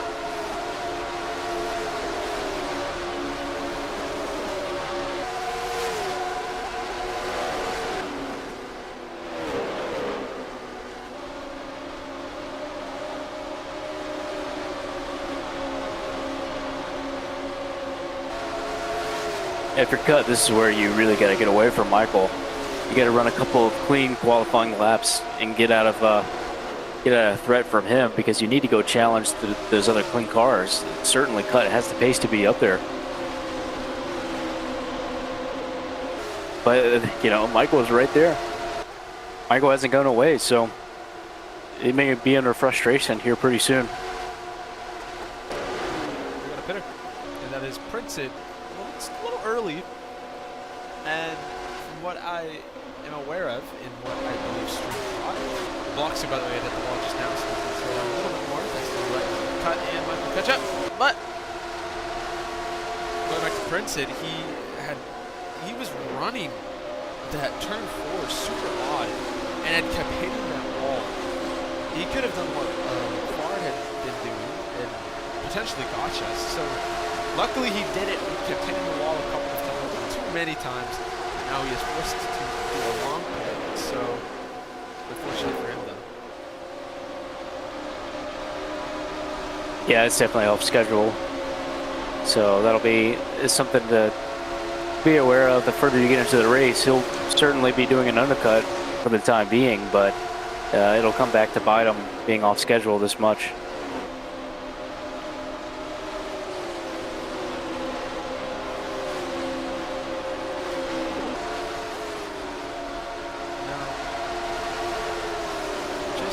shed. I should not.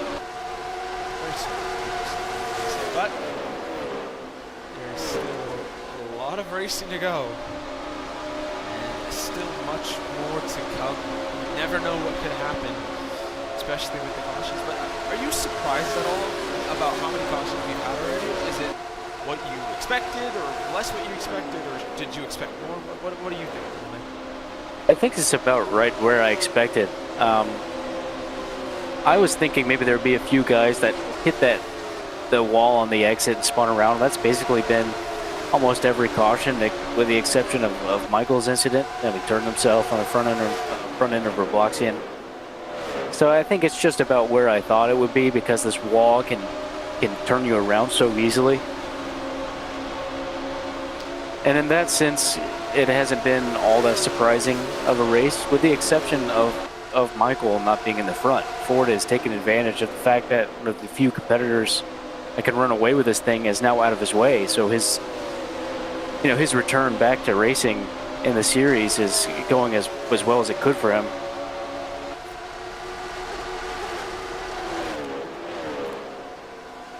But another surprising thing that I was going to point out is Chesko staying with Ford. He's staying remotely near him. So could Chesko in this fight?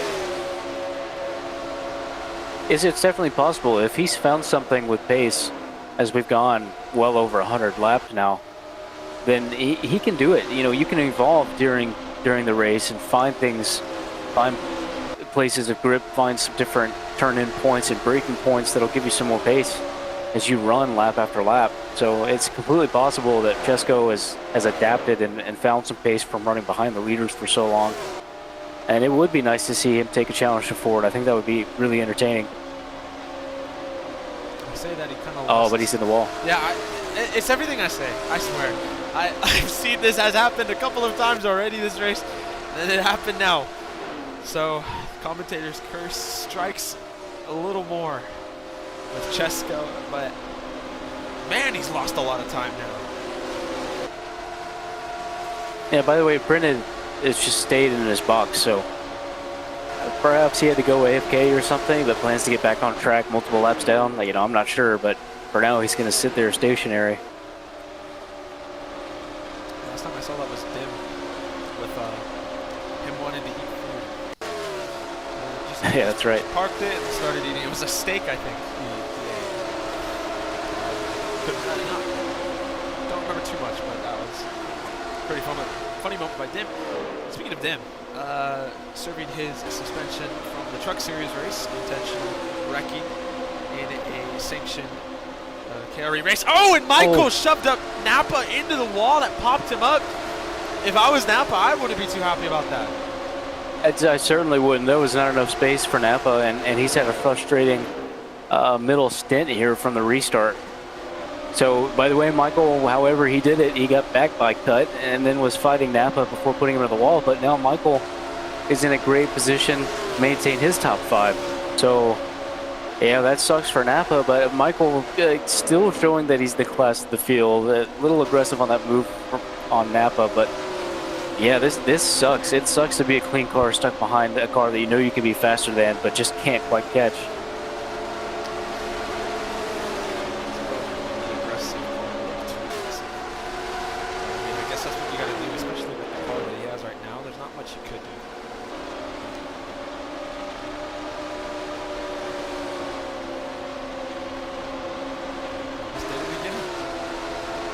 Almost. That's about as close as it gets. Pretty marginal there on exit with cut.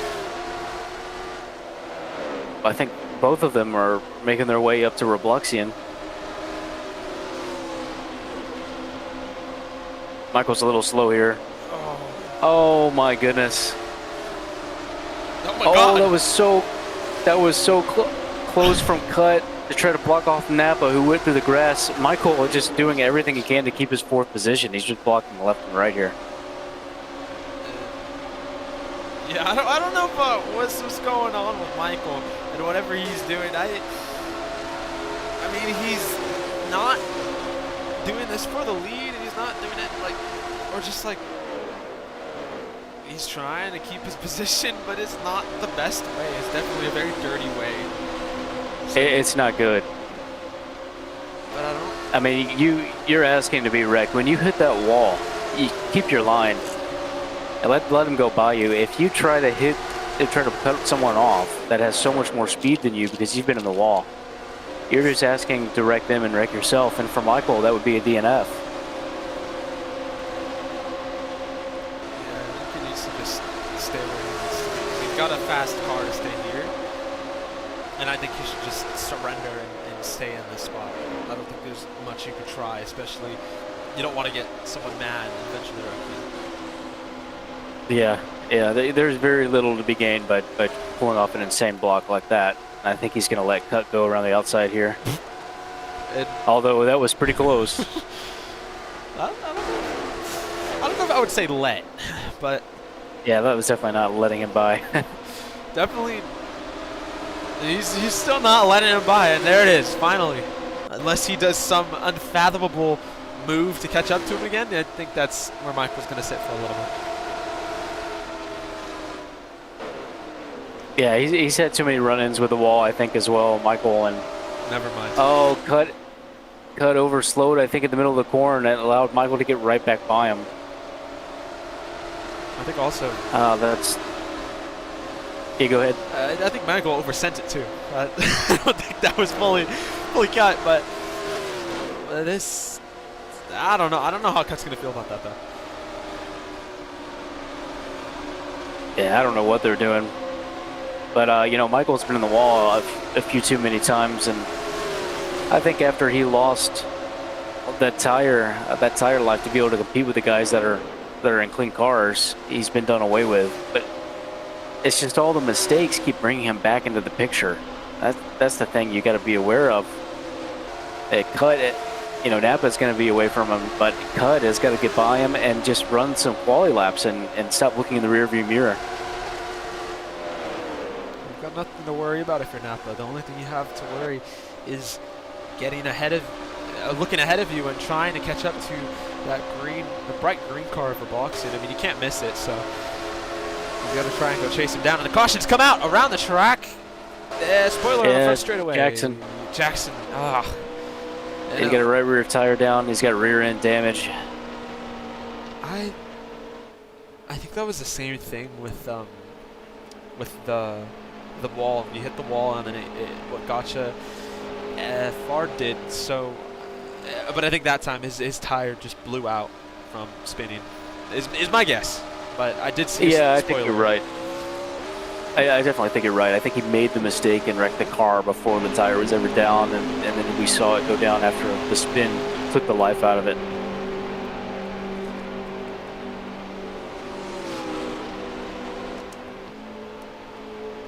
Whoa. Another caution. But I don't think there's a but, just another caution.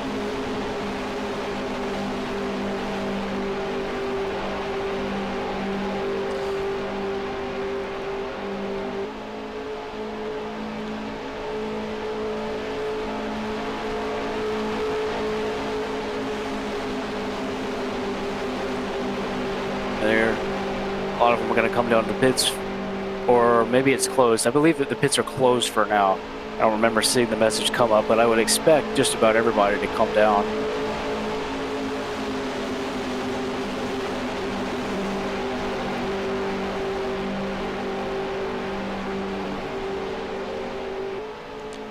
Oh, did you look at that too? Printed is back on the track. He's 15 laps down, so it's going to be a very long one to catch up to. Yeah, so you should see basically everybody come down pits here. Now that we got the message that it's open, I think you come down pits, top everything up, top everything off, get 4 tires, get 2 cans of fuel, and you should expect to see 2 more green flag stops after this to go to the end.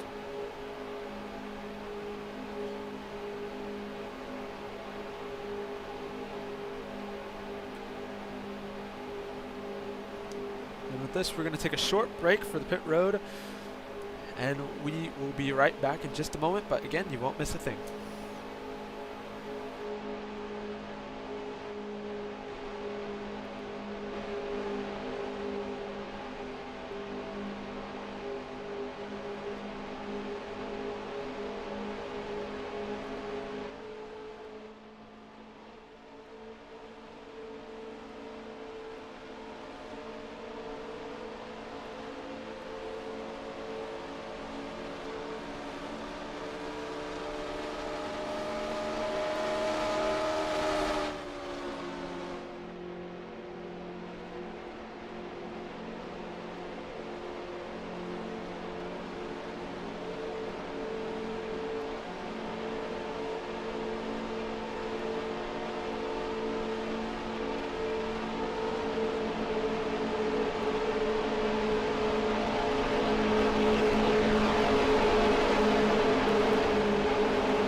back.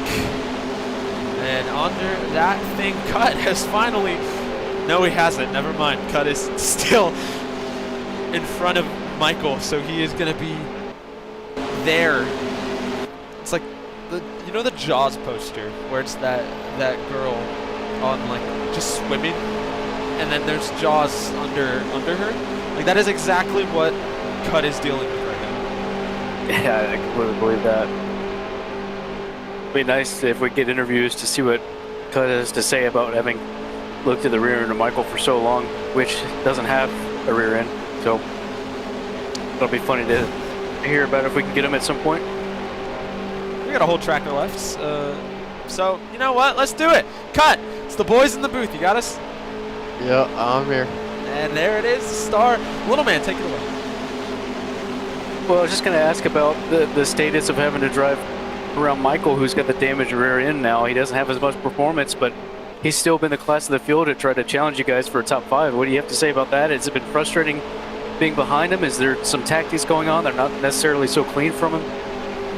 Yeah, it's been a little frustrating how his damage allows him to corner so much better than everyone else, but he's just so slow on the straights.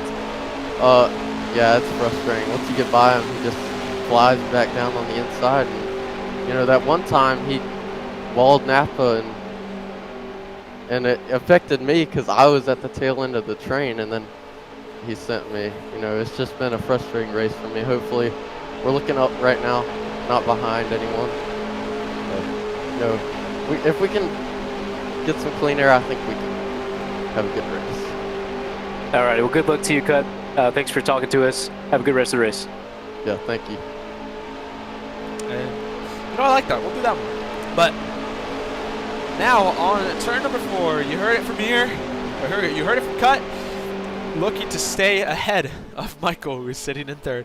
But knowing him, he's going to pull off some crazy move to get past to the first race. And we're green flag. Wait, that didn't make sense. But as I didn't predict, maybe not, Michael was going to go up to 2nd. Cut with a bad start. And everyone getting very, very, very spread out. 3 wide almost.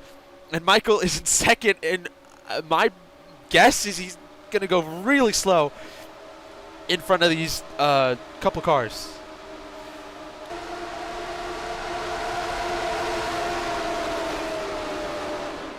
Yeah, it wasn't the best start from Cut, but he does have cleaner air than he did before, so... Oh, Michael got to the inside of Chesko, and Chesko wasn't expecting it.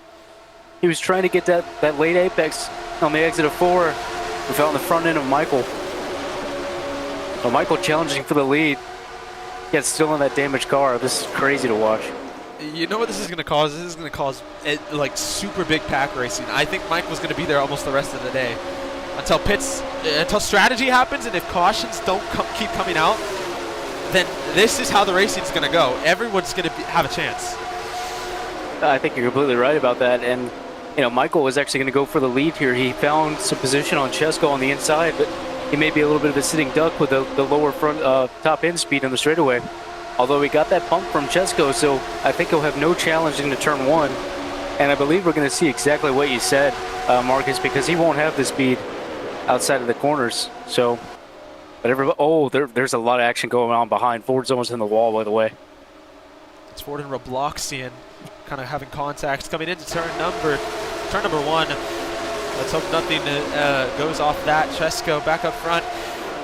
Battle trying to make it to the inside. This is... Oh, Robloxian! Big wreck in the back. He goes and wrecks Napa. Full on bullet to the right. What an insane wreck that just happened. And that is for sure a suspension from Robloxian. I mean, I'm glad to have a partner in the booth for the next couple of weeks, but what just happened there? Yeah, I'm not even completely sure what happened. I wasn't even looking at that part of the battle, and I know they were 3 wide at some point. I know Ford was in the middle of all that battling, and I think, you know, if it isn't lag, if Robloxian just straight line Napa, then it had to have been some frustration from that kerfuffle that was going on the lap before.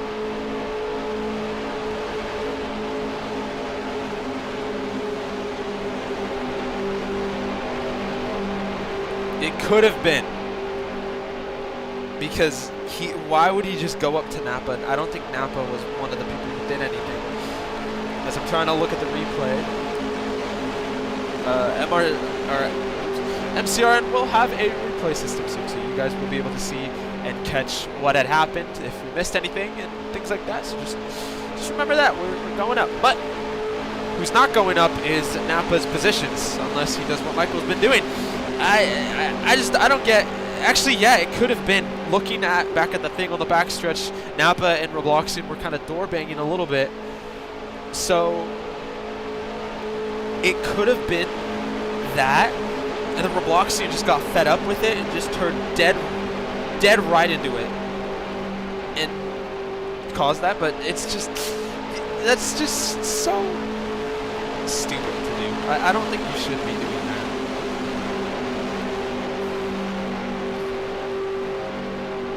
Yeah, I mean, if it's not that, then presumably it would be lag, which I think maybe Robloxian had a terrible lag wreck the other night.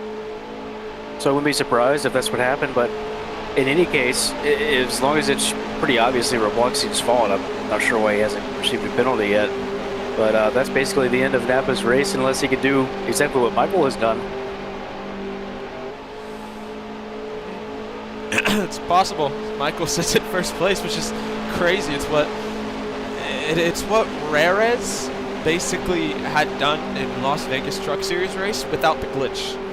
There's everyone. Michael stays out. Crazy fake actually, but that's gonna be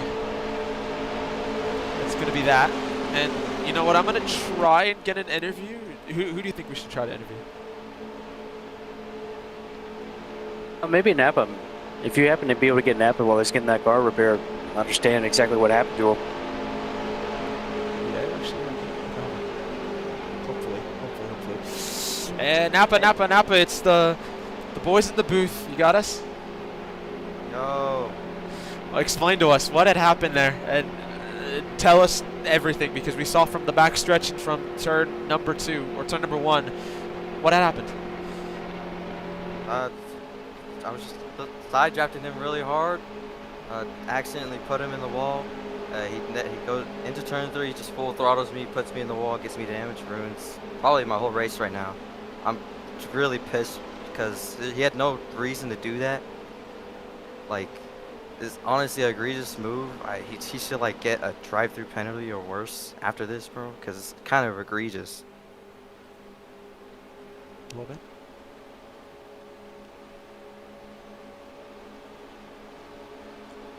A little bit.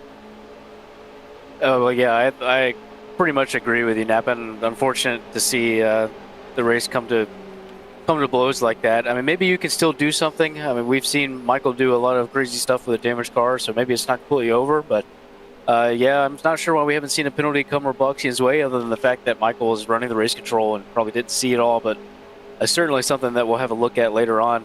What can you tell us about... Oh, it looks like Ford and Cut get a drive-through penalty, so nothing coming Robloxian's way yet. But anyway, the last question for you, Napa, before we go green again. What can you do from your position now? Do you think that you maybe have better handling with a damaged car? Can you do something like what Michael has been? Like, we got to get used to a whole different race car, so we're going to try to adapt, get some top 5, get some points in for today, and end off with a good note. Alrighty, good luck to you. Well, I mean, he's right to be upset, but I also want to mention why Ford and Cut? Yeah, I have no idea. That was a bit of a surprise. I thought maybe the message would be about Robloxian in the middle of that interview with Napa, but instead it's Ford and Cut, so I can only imagine that some things were said over the driver radio while we do this pacing under caution, and it just was enough for a drive-through. I can't imagine what it would have been, though.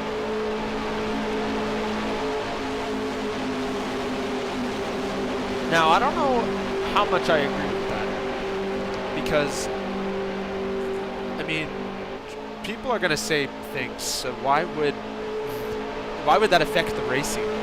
And why would that cause a thing when there was a straight-up crash, full-on crash that had happened, where someone turned visibly dead right into another guy got it, ruined his race. That doesn't get a warning, but people talking in the VC does like that. I don't know. Well, assuming it is about the talking, you know, it could be that they did something on track before that wreck, and maybe that's what the cause of the penalty is. But I mean, who knows? We don't have any explanation for it. The only common denominator right now is that Ford and Cut having a drive-through and Napa being taken out is all in the interest of Michael right now. He's losing guys that would otherwise be competitive with him. I'm going to stick to that. I'm not 100% sure how to feel about those calls. Yes, I think I'm going to wait until we get like a official word on what had happened, because I'm a little confused. But the race goes on, and Michael is leading with Jackson in second. Another damage car. It's worth noting also that, you know, Michael's had a few things that could very well have been drive-through penalties himself. I mean, having walled Napa, having blocked Cut and Napa multiple times down the front stretch. He's driven pretty poorly, even though he's been super fast with this damaged car. He's driven pretty poorly, pretty bad etiquette, and any one of these incidents probably could have been a drive-through penalty for him. But obviously, it's going to be hard for anything marginal to be a drive-through penalty for him when he is race control himself. So I don't think anything's coming his way. I don't think anything's coming Robloxian's way. And unfortunately, Ford and Cut will have to serve this after we take the green flag on this restart. And assuming it goes green the rest of the way, they'd be out of contention. How crazy it gets in these closing laps, I doubt it will be the last one. They gotta make sure they don't get too far.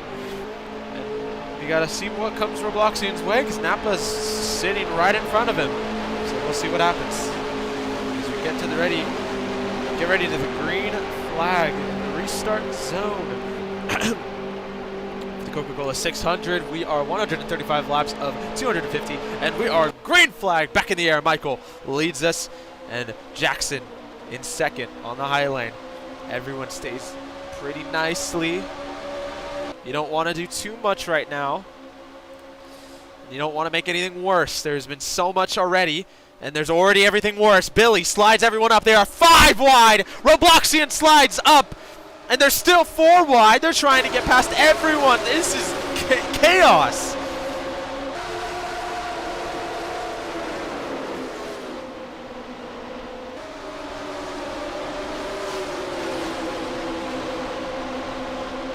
Here comes Ford and Cut. They're going to go serve their drive-through penalties. But yeah, this is sort of what happens when you've got drivers up at the front that you didn't think would be up there because of some damaged vehicles and some penalties being given.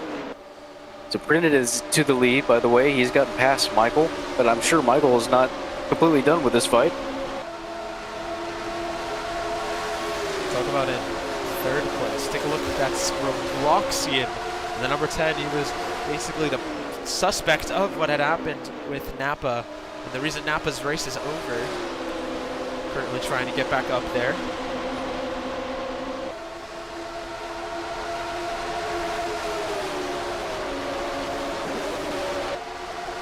Still coming. Some door banging in the front. Michael and Brendan side by side. It's allowed Robloxian to get in touching distance again.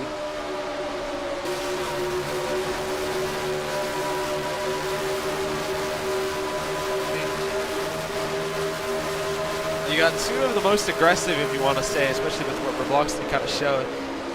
And Princeton, I just realized Princeton's not even I forgot he's 14 laps down, so he's just up there, and he hits the wall.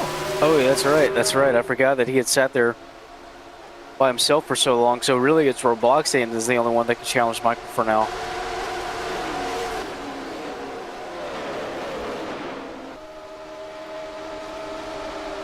It's definitely not something I want to see. You know, it's not been a great showing for Michael, and it's great to see a damaged car outperform clean cars off of merit, but it's just been too muddled with bad incidents for Michael to be up here without being penalized. It's not a great look for sure.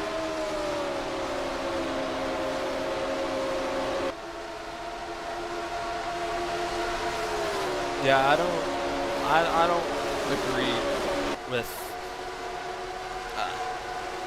I look from a looking standpoint. I don't like what Michael has been doing, especially the shoving and then everything like that. And I mean, maybe it's fine, but it's just like in the past we've had so many things like that, and there's been penalties for him. So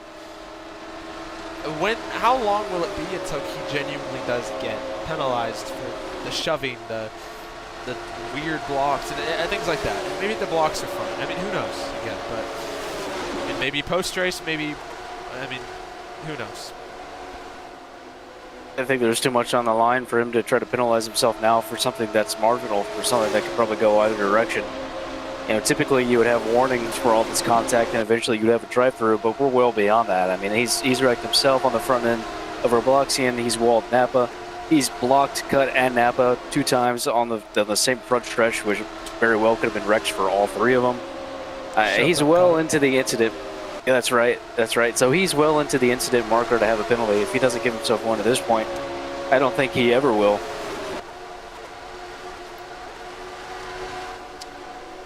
Definitely not the best look, but even same thing with Robloxian. I mean, he's still in after that egregious thing that had happened. So it's like, what will happen to him? Surely post race, but even then, you never can be too sure.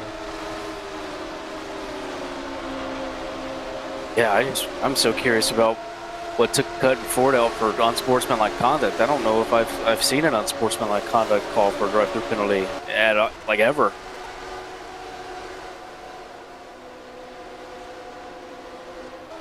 And it is really unfortunate that it's them two, because those 2 guys you would think would be the ones to come fight Michael with their clean cars. You'd think they would dispatch with him on fresh tires and a clean car.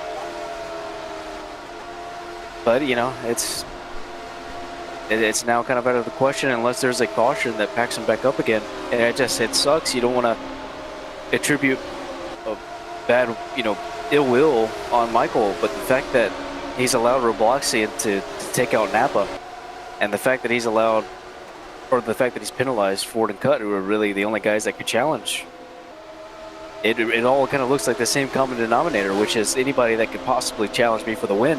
Robloxian's around. Oh my gosh, into the wall maybe? Potentially, going to the back. And there he is, the karma. That's gonna be caution. He gets from Napa. He's going to slide up into turn number 3.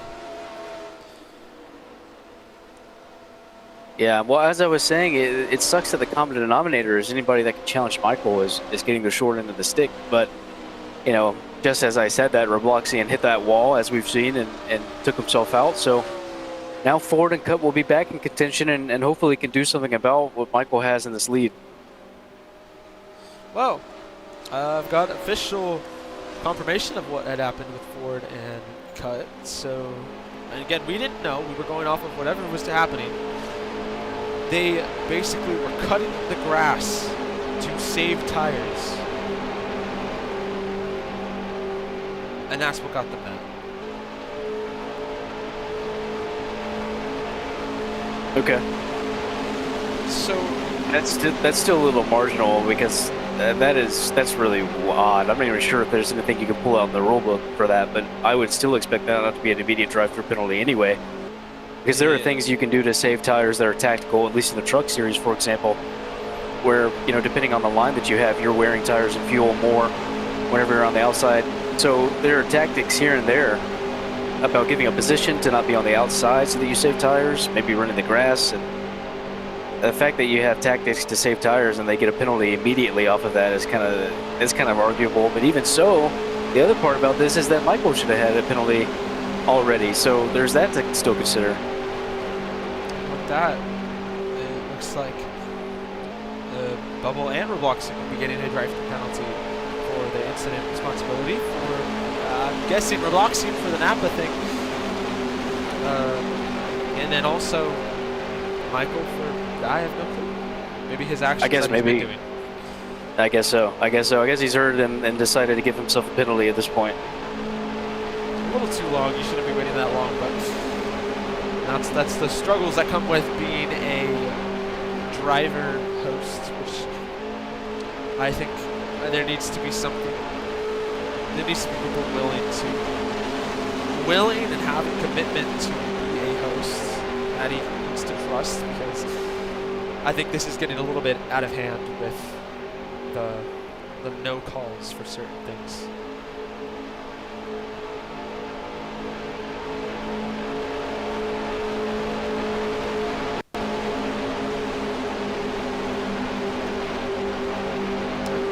You know what? Let's bring someone up. We're gonna go with the 31 of Chesko. Let's see if we can get an interview. He's run a clean race. He's doing pretty good. So let's see what he wants to do and what he's going to do. Chesko, the boys in the booth. You got us? Hello, how you doing? Hello, little man. Take it away. So as you're coming into the pits here, you know, you're one of the guys I didn't expect to be fighting for the win, but a lot of guys that were dominating in pace have had some issues. What do you think your chances are, and what's the strategy going forward after this pit stop? I mean, chances looking pretty good. Been pretty on the money with pit strategy so far. I think it's just gonna be save. I think we're still gonna need 2 stops, so we'll have to see how this goes. But maybe we can save, maybe we can't. It's gonna be just play by ear. Gotcha. Well, good luck to you. Thank you. And that is Chesko, again, the driver with the number 31, Cat Impala. So, Cat Chevy Impala. Michael will lead off of pit road. And a thing I did want to mention before. Oh, okay. So, this race, and I want to just to show you how long it is. The average Truck Series race is about 2 hours. 2 hours. No, actually, no. 1 hour and 30 minutes. We are long over around 2 hours. We're maybe actually barely cutting 2 hours now. So basically, what was Escambia was even less than what today is. So, and then Darlington was less as well. So that shows you all under 2 hours, or a little bit over 2 hours. We still got a lot more to go. We're almost 100 to go. Yeah, as they come around, I think it should be green this time after they pass the line. We'll see if that message comes up. And it is green this time. So you're looking at going green on lap 148. It'll give us 102 laps left. If you're trying to divide that into 3 stints, you're looking at about 34 laps per stint, so 2 more green flag stops. With that said, if you were to go 34 laps on this first stint, you'd be pitting around lap 182. And then presumably again on lap 216, and that should get you to the end. So I think what Chesko is doing is probably trying to divide up the rest of this race into 3 stints, 2 stops, and I think that'll be the primary strategy for everybody.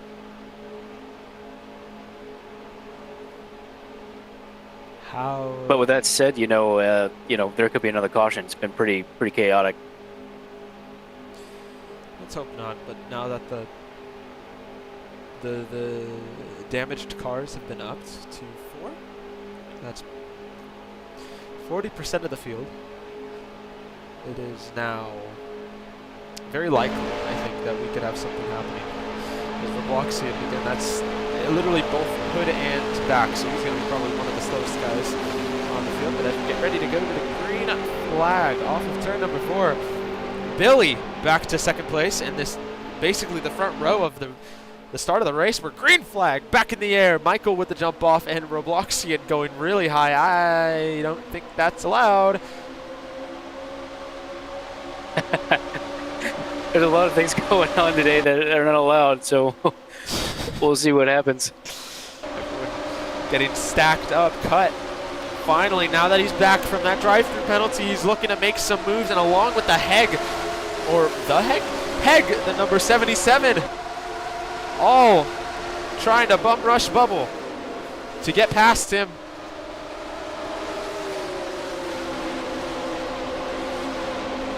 Printed is coming down, and I think if I remember correctly, Michael did give himself a penalty, right? So we should expect him to be coming down at some point. Robloxian is coming down behind Printed.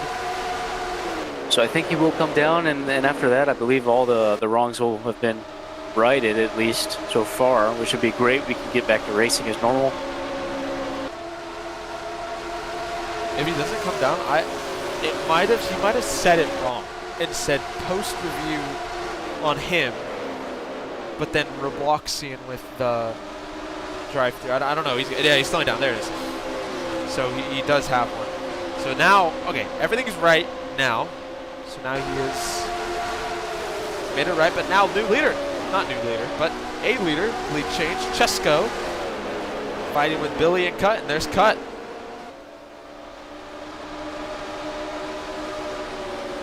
Yeah, Cut would still be my favorite now, with everything having unfolded the way that it has.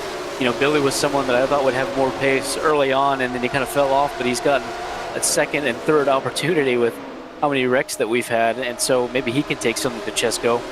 Chesko has to be building up in confidence, I think, with how many laps he has under his belt now, and the fact that he's leading the race with everything that's happened around him. So, yeah, Chesko is increasingly becoming a real threat, and I wouldn't count him out. Very underrated pick to pick. We'll take a look at that fourth place, or third place, sorry, battle for third place. That's Ford and Cut. Two of our picks, and I think two of the biggest heavy hitters now that are still in the field. They're trying to get past each other.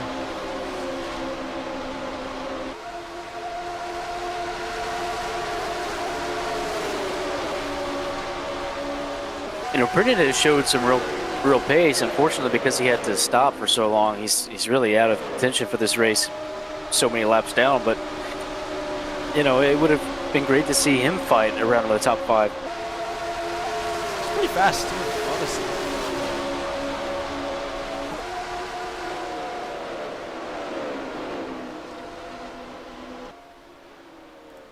I'm not sure I've seen a whole lot out of Heg, but he's been running good so far. He's kept his nose clean. I think that's just hit from Heg, is he's running it clean.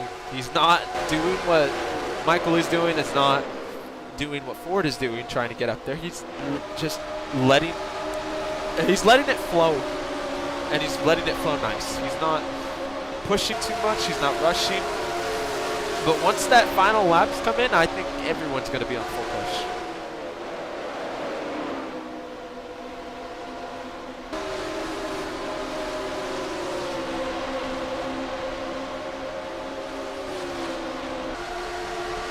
Naba not having nearly as fun a time as Michael was in the damaged car. He is well off the pack now, 6 seconds from the lead. But still in a position to have a good finishing result.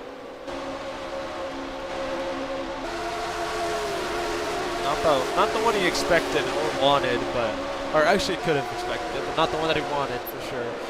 Especially with the speed he had got and had out late or early. And talk about the speed. I guess this top 4 has been probably the fastest. And Billy started second place, Ford started third, and Cut started fourth. I think they all started in the top 5 actually, if I'm not mistaken.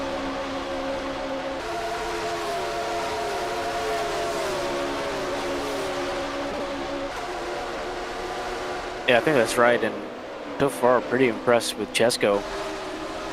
Just keeping Billy right around this 1 second gap. Chesko's not overrunning the car. He's got a good margin on corner exit from the wall, so he's not really in danger of making a bad mistake so far.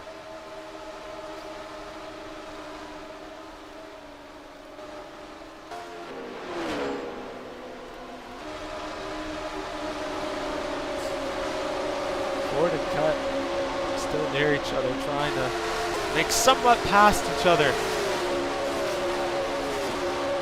as they come back and try to bounce back from their drive-through penalty from unsportsmanlike conduct.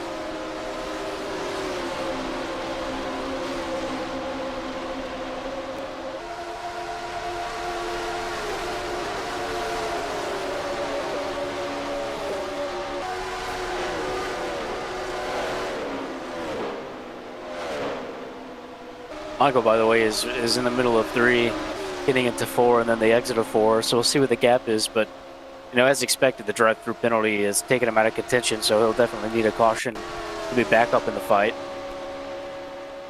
It's a 22-second gap, so he'll definitely need some help to be back up there. But if he did get that help, he'd be as much of a contender as any of these guys. It's not even like that bad. That's Princeton who hit the wall doing that same mistake that a bunch of people have been doing.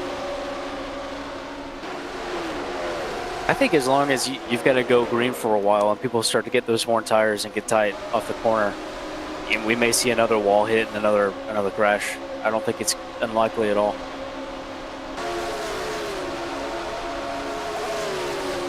I want to mention we had a DNF. That's from Bloxian, who pulled off and is done for the day for reasons that are unknown, but he just pulled off, and I think he has a lot coming after post-race. So we'll see that. Yeah, and in the very least, it'll be a DSQ because he's disconnected, so that's not great. I think it possibly could have been a disqualification anyway, but would have liked to have seen him finish it out instead of just quitting the race.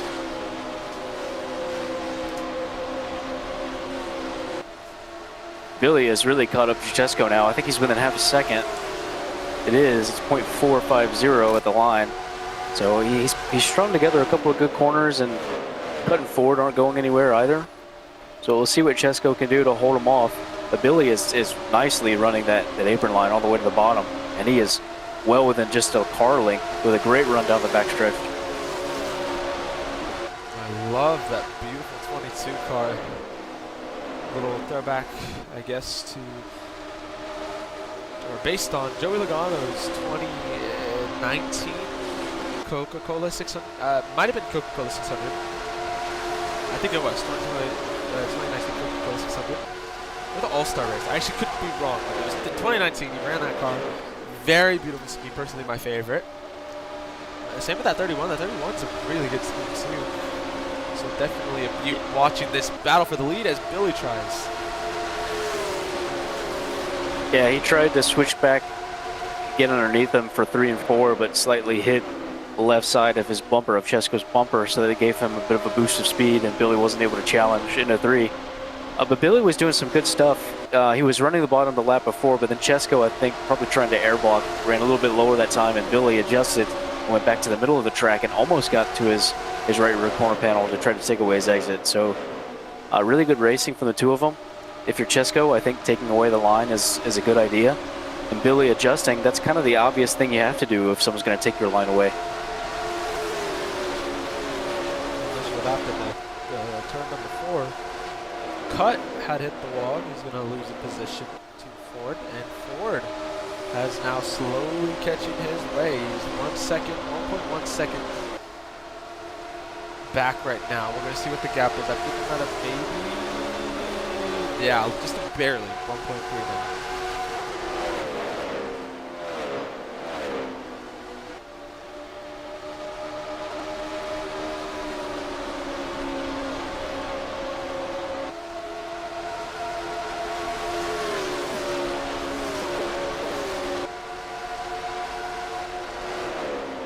Everyone's really calmed down now. I think the closest battle, pretty meaningful position, is probably between Billy and Chesko at the moment. That it certainly is spread out.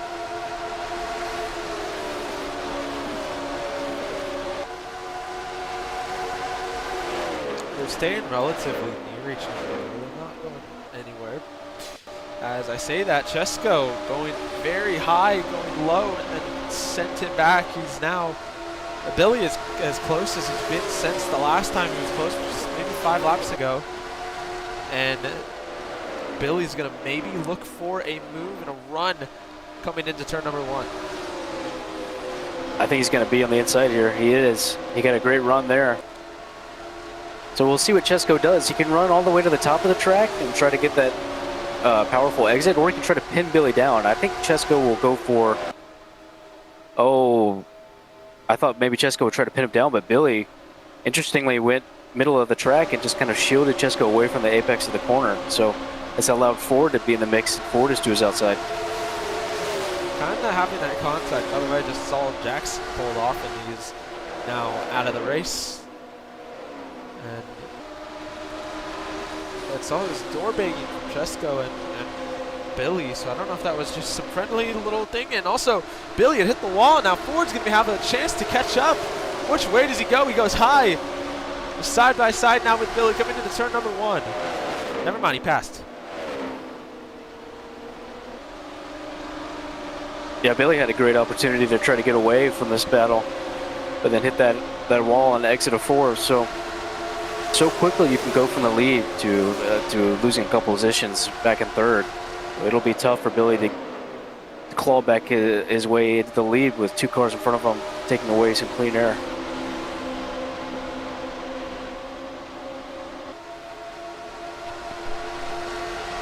You see how fast they are compared to Ford.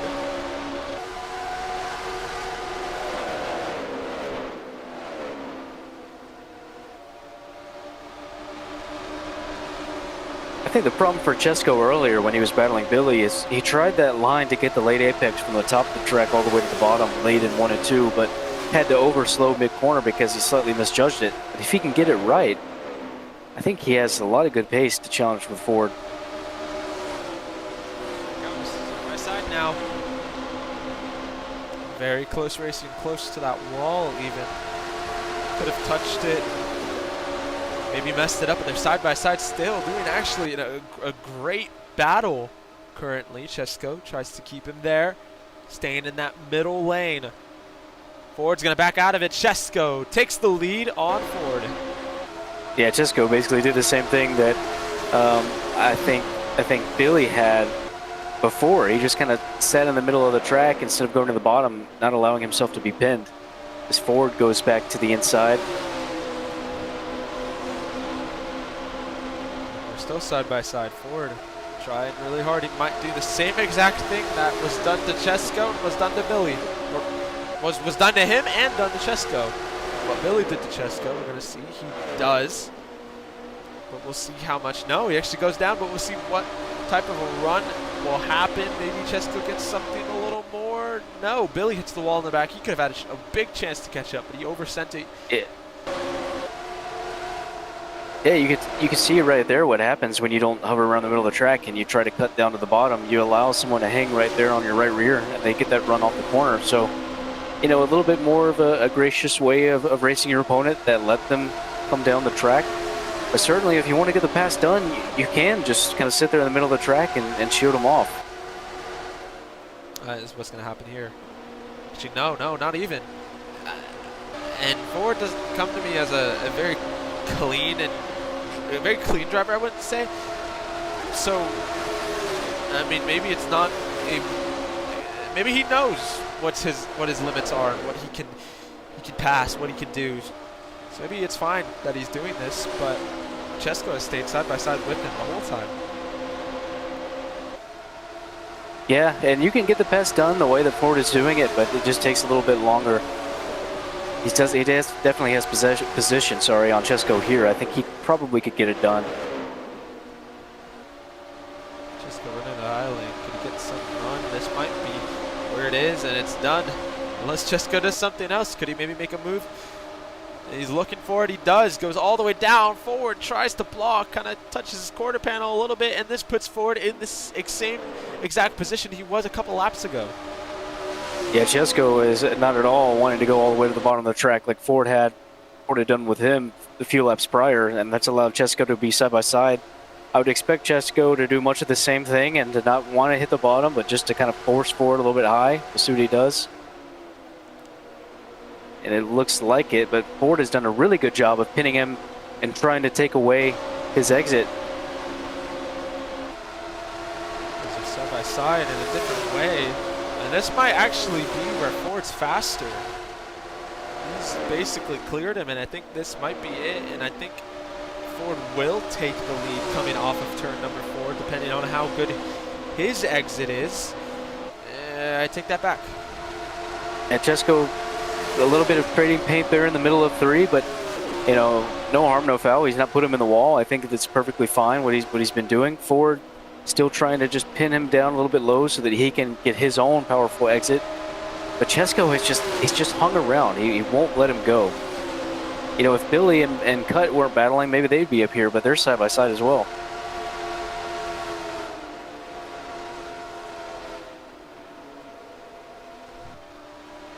It's so tactical from Chesko right here.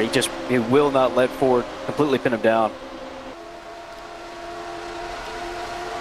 This is what Michael would have wanted racing, I guess. This is how people want Michael to race. Not what he was doing. Even with that very aggressive damaged car, he was still kind of running it a little bit dirtier. Not dirtier, just more aggressive. But very clean racing from these two. Yeah, they've done a great job. You can tell that Ford wants to be lower in the middle of the corner on both ends of the track, but Chesko, he won't allow it. So it's just kept them at a stalemate for now. Eventually, I think Ford, he's got to do something different. Maybe he tries to do a switchback by running higher around the entire corner. It's tough to say, but as long as Chesko has that inside and he's controlling where the turn-in point is, it's going to be difficult for Ford to really, get through. Yeah, they're running the same lap time, little man. They're exactly the same. This is crazy.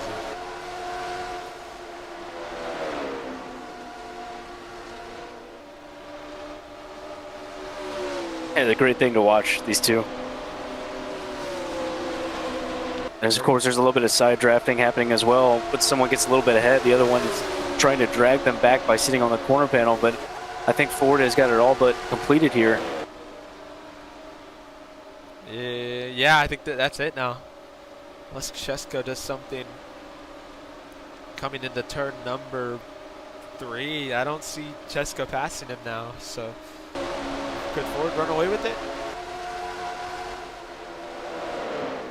We're also getting really close to that pit window if you're trying to do 2 more stops.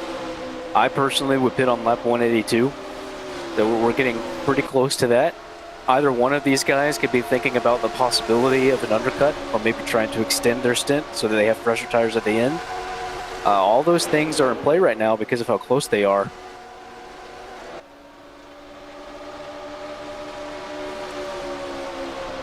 Now, I want to shed some light on this too, with that battle side by side that we're having, and with, I guess, everything going right or not going right, but with the speed, Michael was able to go from around like 23, 22, 24 seconds back. He's now 17. He was 16 a lap ago. So he's definitely caught up just a little bit. Again, probably won't be enough till the end. Or for the end, but it just to show that 4 car was super fast.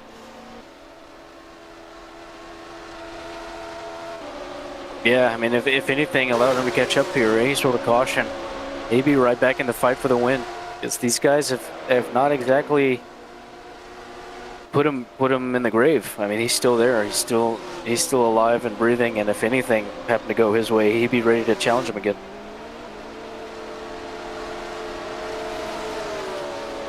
Came in the pit, not that it really matters, but he's in pit road.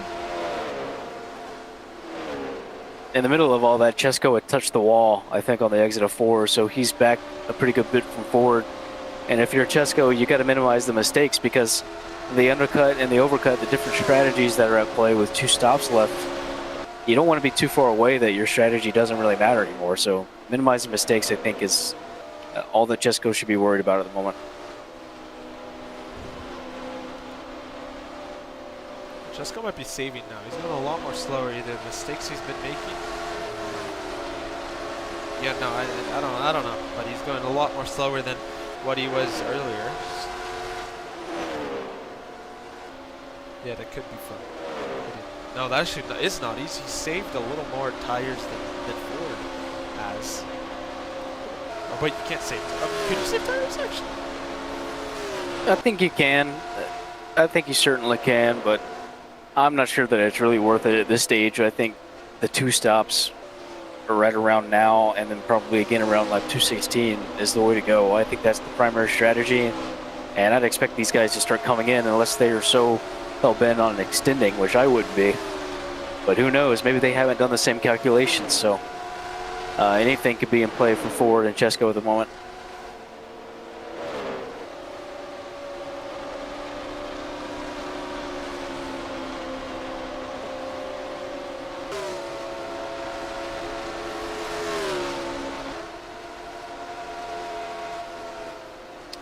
It is, I believe, the most spread out it has been in a while. Or I think ever. No one is really near each other at all. Yeah, no one. So everyone is as spread out as can be.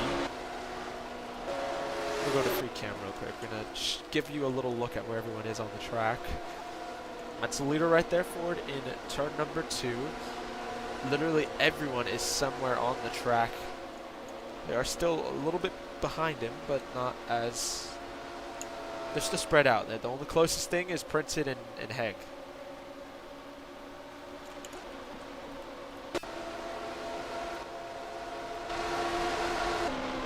Yeah, it got by Billy and really gapped him, so I think he might be checking out from Billy and looking forward to Chesko. I don't think he would challenge him before the two of them came into the pits, but I definitely think he's got the pace.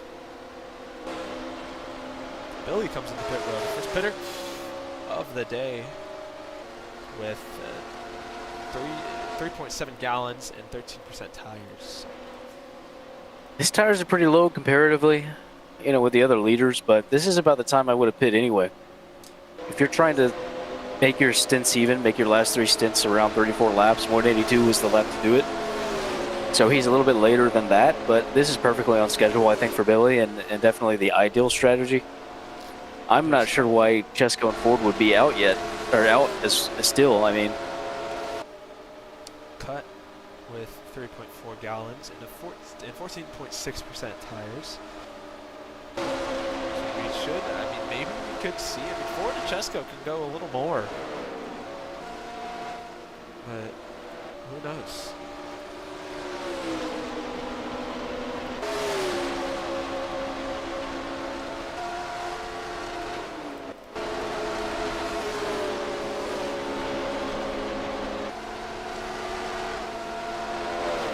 And Chesko's really fallen off the back of Ford, so it's possible that a lot of the mistakes may have taken out some tire life that took away some competitive pace relative to Ford, but in any case, I think I would have pit if I were either of them. Certainly, if I were Chesko, once I fell off the back of Ford, I think I would have just called it in.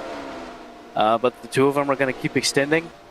I think Heg is extending with the two of them as well. Michael, of course, is behind them, but I think Michael has to do something different from everybody anyway.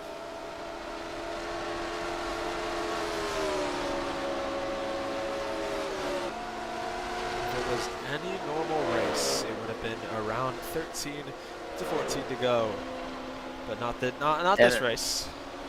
Michael is coming in, by the way, so this is a little bit later than I would have liked, but I think it's perfectly fine for him. We are on the 2 hour and 40-minute mark. This race has gone against a very long one. We've still got a lot of racing to come.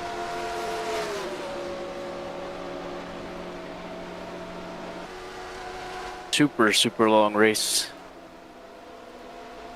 Napa ended it. And Michael, yeah, Napa went a little bit longer than he probably should have. That rear's down. That he is safely into pit road, so not too much of a loss for him. Michael's going to come out right around where Heg is. And I don't think Heg is pit yet, so we'll see if Michael has an undercut opportunity on Heg. Heg probably coming in this time, if not now, maybe the next time around. He's at 1.8 gallons, 14.6% tires.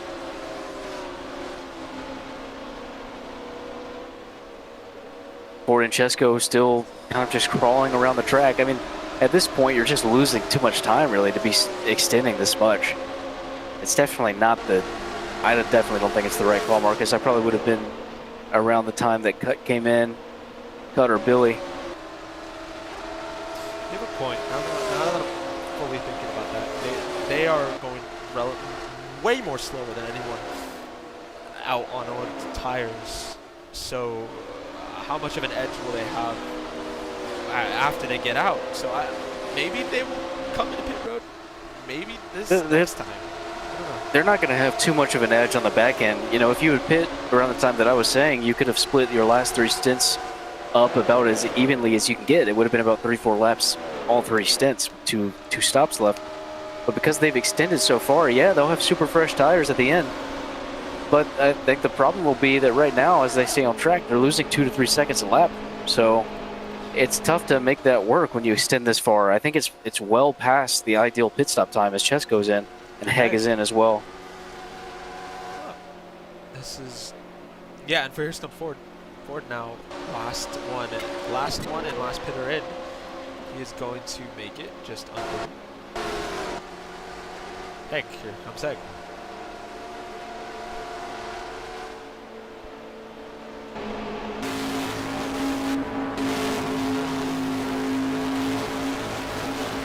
And Michael made it work on Heg, by the way, so he's around him. That's the power of the undercut. And this is exactly why I thought Chesko could have done himself well to pit way earlier than now, but maybe he still has a chance to eat into that gap compared to Ford, who pit a lap later. Ford barely coming out, so we'll see what ends up.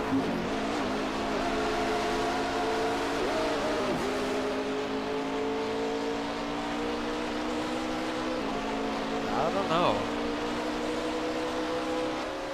Chesko is really behind. I think Michael was right there a couple seconds behind him, which is pretty absurd. That's crazy to see him this close to Chesko.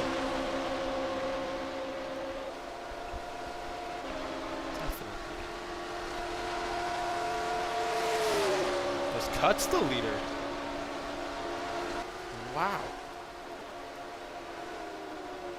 Yeah, I think that's probably right. You know, Cut, pit, what was it, a lap after Billy?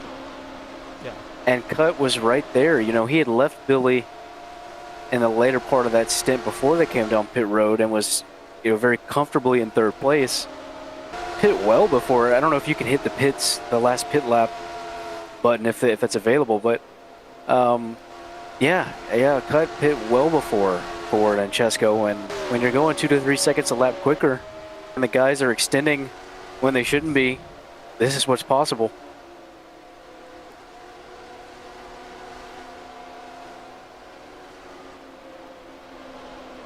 Another very strange strategy that ended up working. Not strange, just I guess it was the right strategy.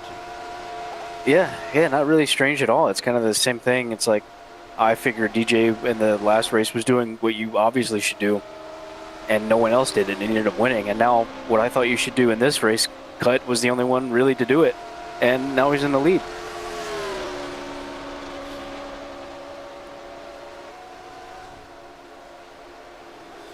Will it last?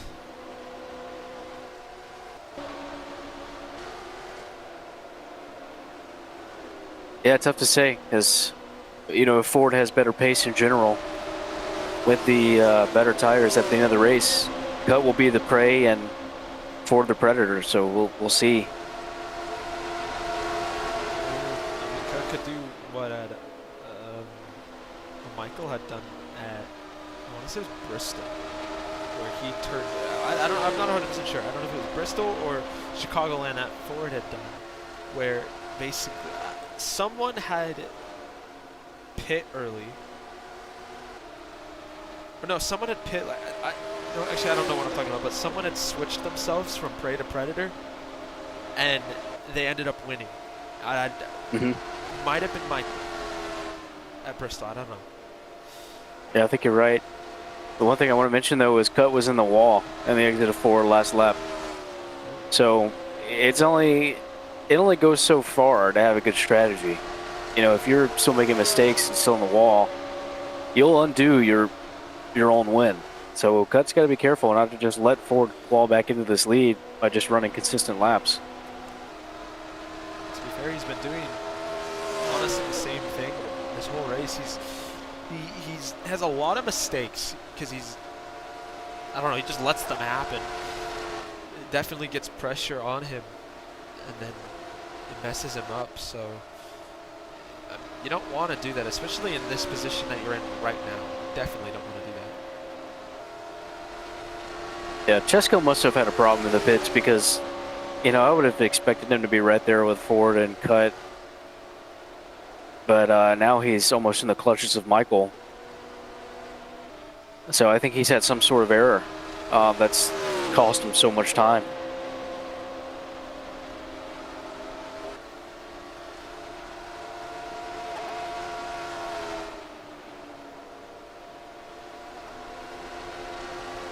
And isn't that a wonder that Michael might still be in contention for a podium, even after wrecking and even after having a drive-through penalty? Again, goes to show the sort of speed he has. That's crazy. And I mean, if anyone were to do it, I think it's him. Napa struggles with that damage that he has. Michael has not. Everyone else he has. So it's just crazy. And he's the only dude who can do it, and especially at this track. This track's perfect for something like this to happen. You just gotta have the speed, and he has it.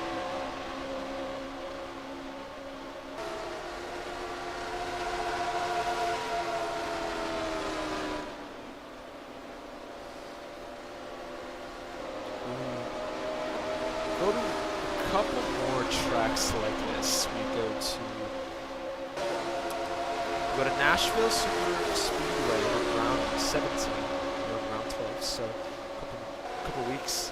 We go to Nashville, then there's Texas Motor Speedway and Atlanta, and then Homestead for the championship. So there's a couple more tracks that have the potential to be this type of racing. Not as long as this, as if it was a regular race, this would be the final lap, and Cut would have won, but it's not.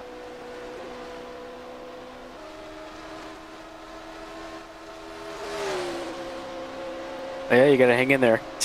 That's all you can really say. This race just keeps on going, and I mean, we see it in real life with the Coke 600. It seems like someone is really controlled most of the day, and then something happens close to the end, and they would have won on a normal weekend, but this race just doesn't stop.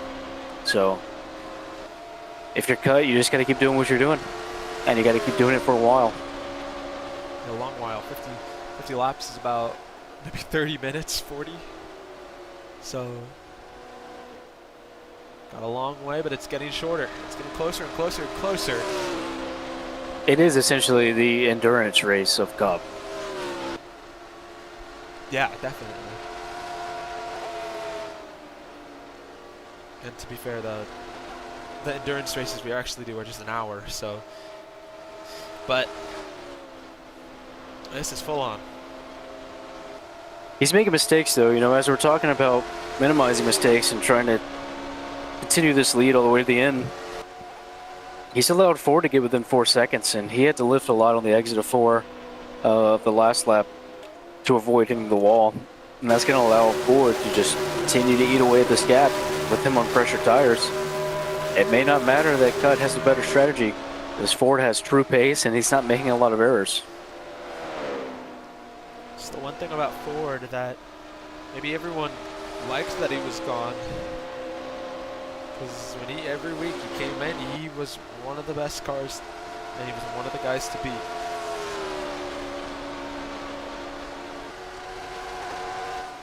But we should be back in the same position as we are now in the next stint, because Cut's going to come in earlier than Ford, and then Ford's going to be the chaser at the end once again. So, you know, even if Ford catches and passes Cut here, there will be another opportunity for Cut to come in earlier than Ford to the pits for his last stop, and to do something better with the gap the next time around than he has this time.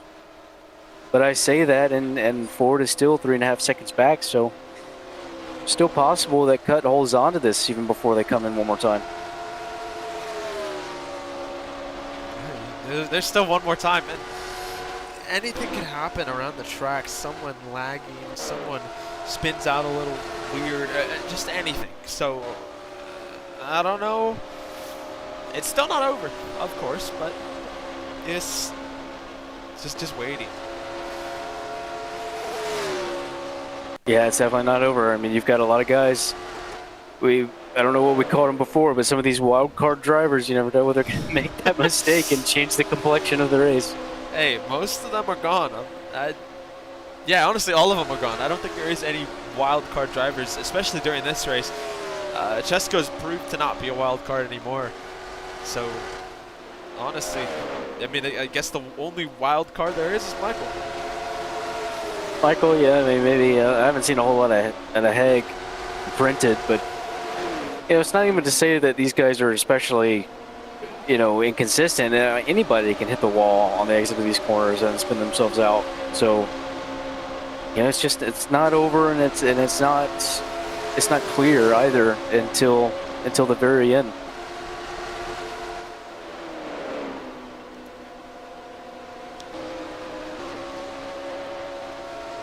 Again, another reminder, tomorrow is the FedEx, or the Kart FedEx Championship at Michigan for the Michigan 500. So, with that, there will be a race there, and it should be pretty okay. Another kart race. Kart's long-awaited return. Race number 2. But for now, it is the Bubbles Cup Coca-Cola 600. Cut is your leader with Ford closing in every single lap. Yeah, Michael was past Chesko, by the way, for third. So, and he's on more spent rubber than Chesko, the damaged cars. So, you know, Michael in the seat to bring home a podium under some very odd circumstances.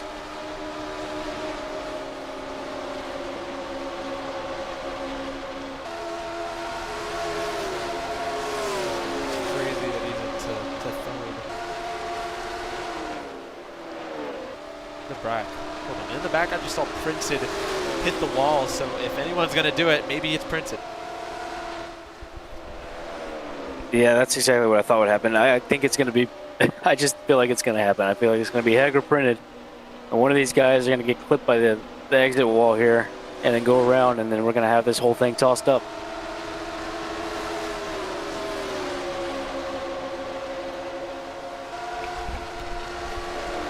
I hope it doesn't happen. You know, I would love to see if Ford could track down Cut and that last stint, but you know, it hardly ever plays out that way these days. Oh my gosh, you can see the to-go mark now. 42 to go. So it's just going to show you, it's just going to get closer and closer and closer, as also we almost hit the 3-hour mark in the street.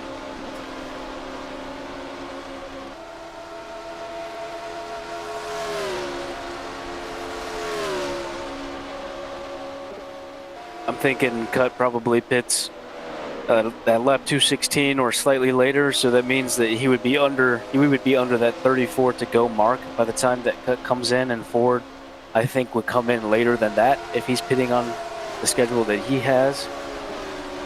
And then, you know, you're essentially going to have 30 laps to see if Ford can track down Cut. That's the projection of the race so far.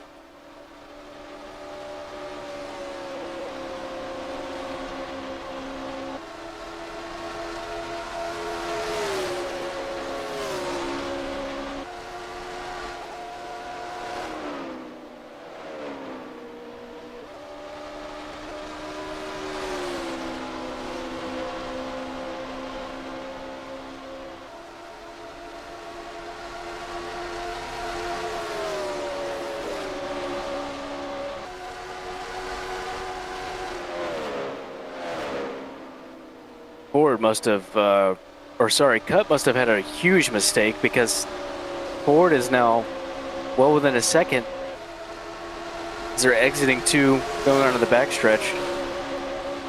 Cut really had a problem that allowed Ford to eat into this gap, and now he's going to be challenging pretty soon, but we're getting close to that pit stop mark. So Cut can hold on here, excuse me. or maybe even get past and just be on the back of Ford. That undercut is still completely available for Cut.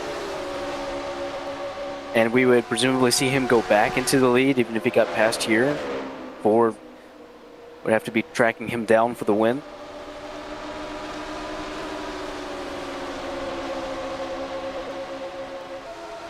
Ford is within a car length now.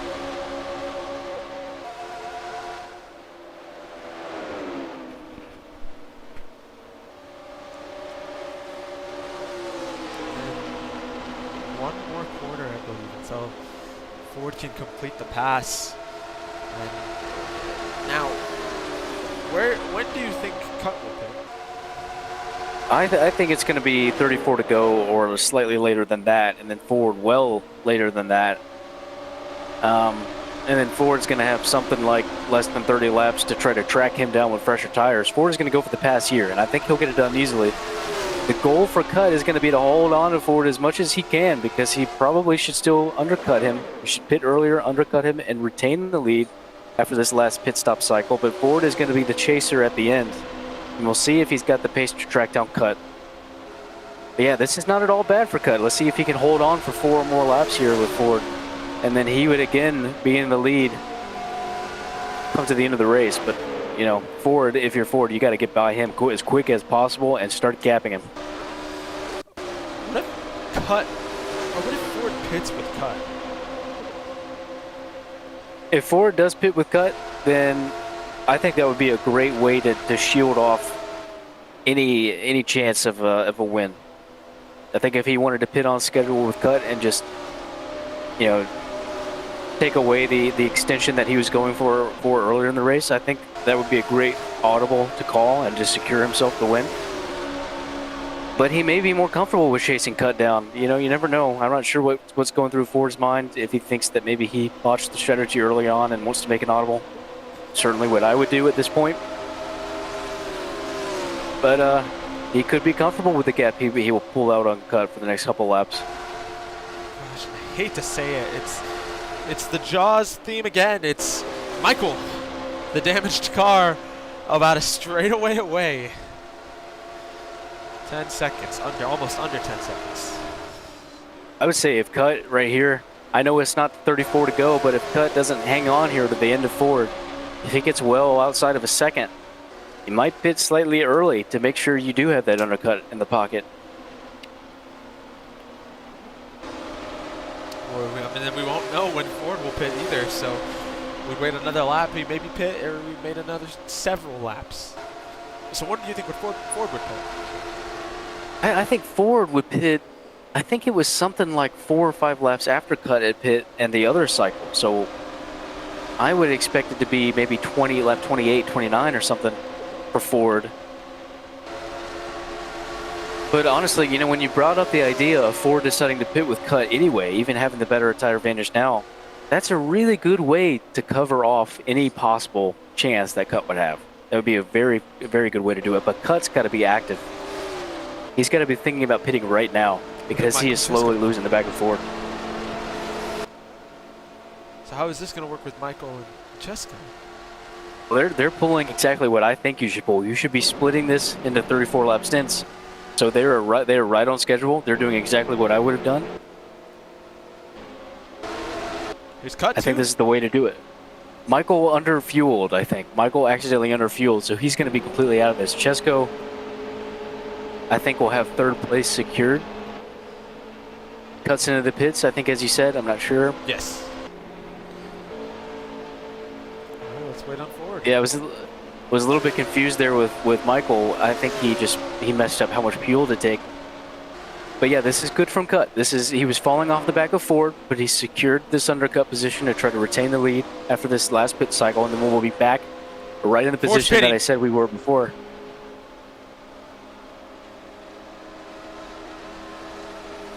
So Cut has really got to turn on the jets when he gets out of the pits here.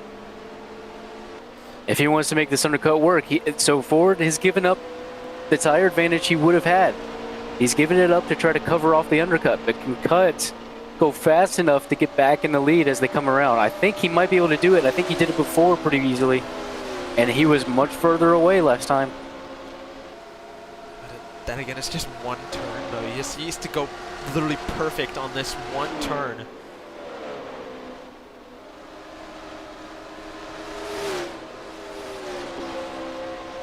Oh, no!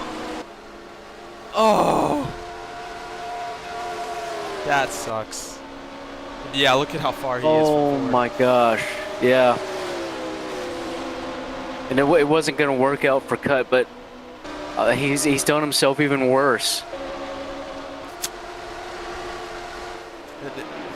The one thing he needed too was to have a good points day to catch up to Kimi and Corey for missing today's race. So now this just puts him all the way back to definitely 6th place. And he's missed the pits. Oh my gosh. So it's just salt in the wound now. Oh. It's... He got cheated on, and who she cheated on him with was his best friend. That's just basically what just happened. Yeah, it's pretty poor right now for Cut. He's got to come in, make it stick one more time, and just take what he can get at the end of the race. Can he make it in? He's going early this time. He's slowing down early so he makes it. Oh, that sucks. Yeah, it does, but I mean, he'll still finish kind of okay. But he has just given a podium to Michael on the silver platter there. Because Michael had some problems, and he wasn't going to be in contention with Chesko for the podium after that pit stop mistake. But now he'll be sitting easily in 3rd.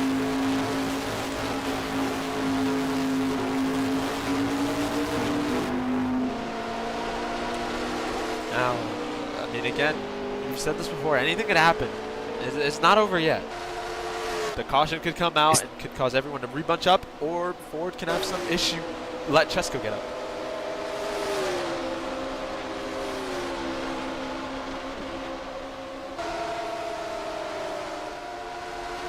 Yeah, I mean, it's still going to be 28 laps to go when Ford takes the line, and you're still going to have something like 18 minutes left to go driving around this track. So, yeah, something could happen. Very well could happen.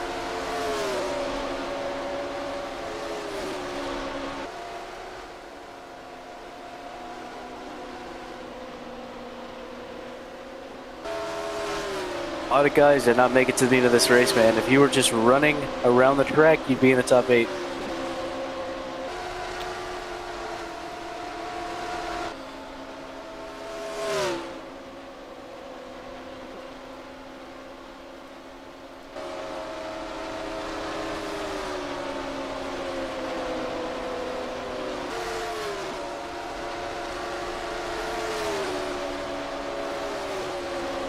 Well, I think Ford may have been your pick, wasn't he? Yeah. So everything fell through and right for Ford in his return race too. So I think, and to be fairly honest, I don't think he had a chance if Michael was still, if Michael hadn't gotten wrecked himself. I am pretty sure that Michael would have got it if it wasn't for his wreck. Yeah.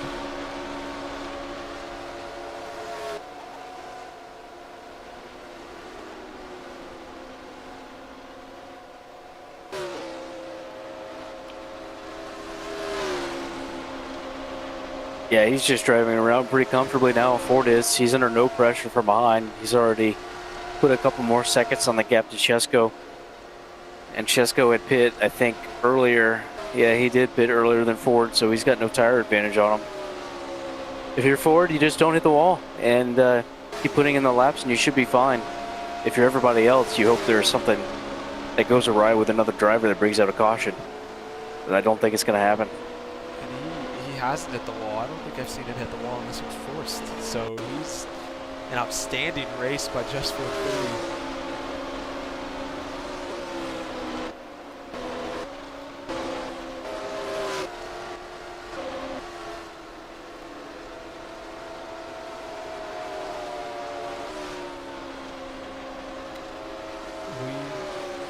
now about to be under 25 to go. As we have 24 to go. Couple, 10 more minutes, I would say. Maybe, nah, like 15. 15 more minutes to go for this race. Coca-Cola 600, the longest race of this Bubbles Cup Season 5 season. And Ford, all the puzzle pieces just fell right into his lap. And he's on track to win it. This might be one of your longer streams, right? Do you know if it's the longest stream you've ever done? Personally, from all around, or on MCRN, however long this MCRN's been alive, yeah, this is the longest. We've never gone 3 hours. Oh, I'm lying. The MRCL's Coca-Cola 600 was 3 hours and 30 minutes. This one's 3 hours and 8 minutes. Actually, not the longest. But we might get there. And the caution comes out, two or three more. You never know.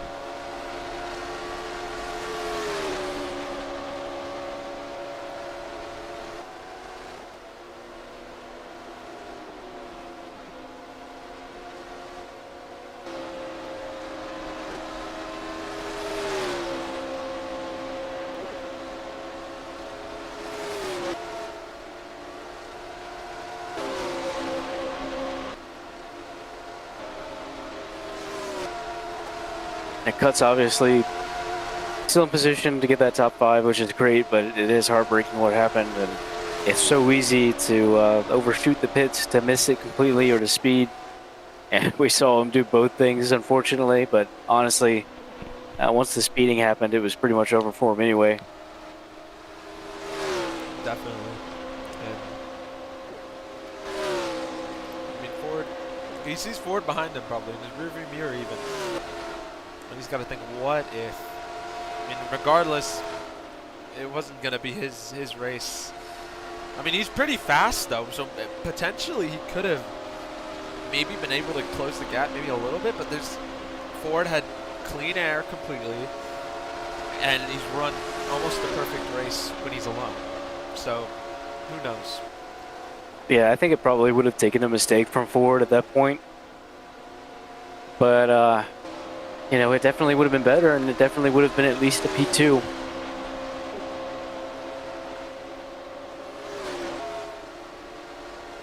So easy to mess up the fundamentals, though, and this is kind of one of those pit entries where you could easily do that.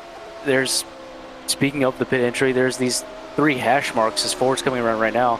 The 3-2 and then that 1 hash mark. Usually, I think if you can get the right angle, you're braking around those 3 hash marks to make a pretty comfortable pit entry. And if you're already on the apron, you're even more set. And I'm not sure exactly what happened to Cut, but even when he did make that drive through, he was getting pretty close to that threshold, that 60-mile-an-hour threshold. So I think maybe he was just a little bit ambitious, trying to get that undercut done and sped slightly. Who knows by how much? It could have been a single mile an hour, but in any case, it was enough.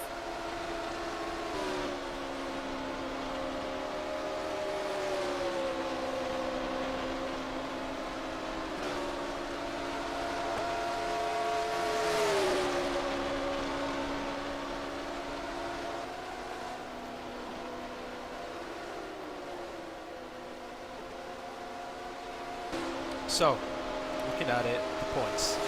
Cut is still going to be able to close the gap and be right in the middle of Kimi and Corey with this 5th place finish. It'll be 1,147, and Kimi is at 1,377, and Corey's 1,110. So he puts himself in there now, and he puts himself in the middle. But everyone is separated. That whole thing, basically 267 from Corey. So that is that whole little 1st, 2nd, and 3rd. And even then, Napa has a chance if he can run some solid races, which unfortunately today was not one of his days. He might be able to get back up there into that fight, but is the only guy. So It's your top 4. Yeah, and if you're Kimi, you just gotta not have mistakes. I think, what was it? Not doing 2 laps during qualifying today kept him out of this race, and that sucks. That's something you absolutely cannot do with so many points on the table. He could have jumped completely way more to the lead, which is what he needed, but unfortunately, you know, things happen, so.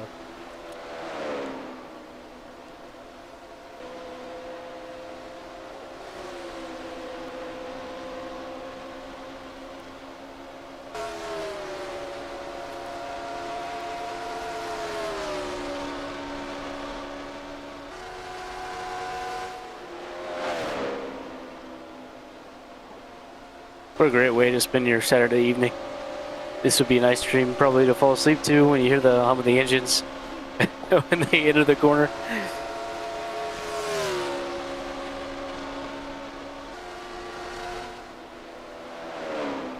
So beautiful.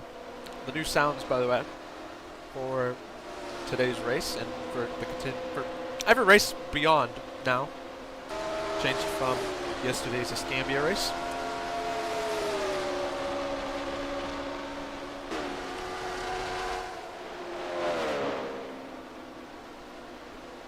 Yeah, I think they were implemented nicely. They sound great. Hey, Happen to- Michael has Hey, what? passed Cheska. What in the world? I think That's Chesko- embarrassing, bro. I think Chesko has had a struggling last couple of laps and now has put Michael in position to get that 2nd place. That's so absurd, bro. Michael to have wrecked, to have a drive-through penalty, have mistakes in the pits, and then be gifted this 2nd place from the heavens is just so insane. I don't even know how that works, but it worked. It's crazy.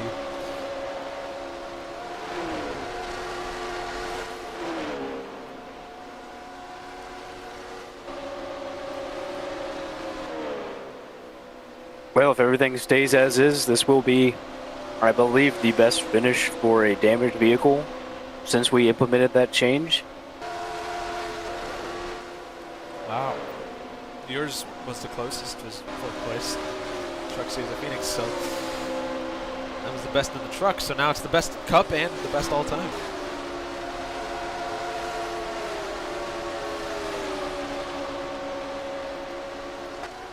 And Michael had a great points day in trucks. That Camping World bonus, pole, fastest lap, and then the win. So he is, he's put himself in the lead after 2 rounds after not having a great showing at Daytona. I think he finished 9th. And now Anthony and myself, I think, sit 7 and 8 points back from Michael respectively. So still some work to do in the trucks, I guess, for me and Anthony to try to catch him up.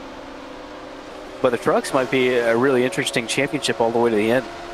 I mean, last season I had a couple of wins and I finished runner-up to Michael, but I had missed a few races, so I'm hoping if I can be consistent at least this round, or this season, I mean, then, you know, someone could take the fight to Michael, but he does have the same pace as we're seeing tonight. Someone will overthrow him, I know it. Someday, someone. But the answer, you know, the question is when. And today, someone did come out on top, or is, the knock on wood, has came out on top currently, and that is just 43 and the number 83. Oh, he's upside down. Printed is upside down behind Michael.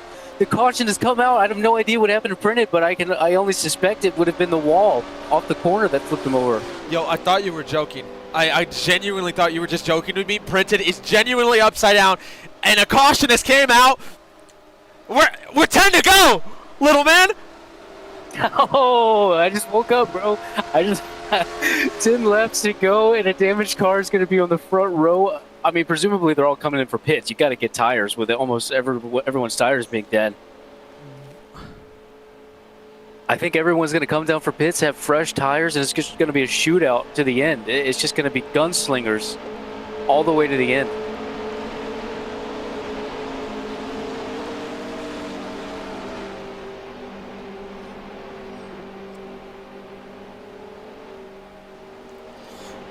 And Prince no DNF back on wheels from another driver. Oh wow, that's a funny rule, but you know what? Okay.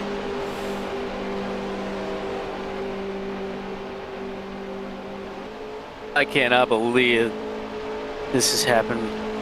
I mean, Ford has got to be kicking himself right now to have had the win, you know, right there in the palm of his hands, and now a mistake from one of those wild card drivers has brought everybody back into contention. And it was literally one of them too. Oh, well, we'll see who comes into pit road, and if you're Billy, you can't do much. If you either stay out, get your lap back, and have the amount of tires and fuel that you have now, or you come in with everyone and just hope for the best. Yeah, I think you have to stay out, get your lap back, and hope that maybe something else happens again, and then you could pit. But yeah, you got to stay out if you're Billy, and everybody else, I believe, will be coming in.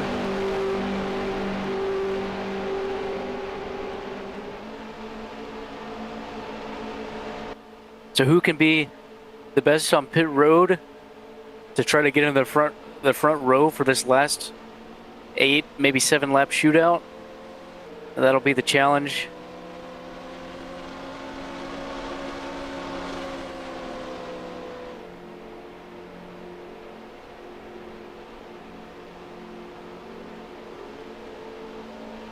Yeah, if you're Ford now, you just got to keep your head about you. You had the win taken away by a mistake, but it's still possible. It's still possible to make that win happen.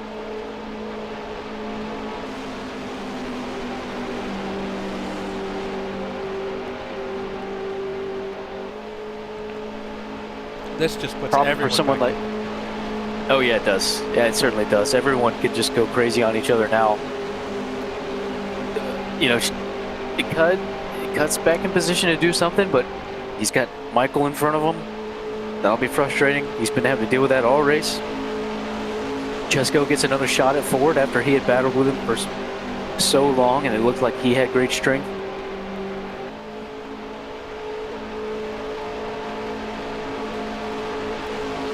You know,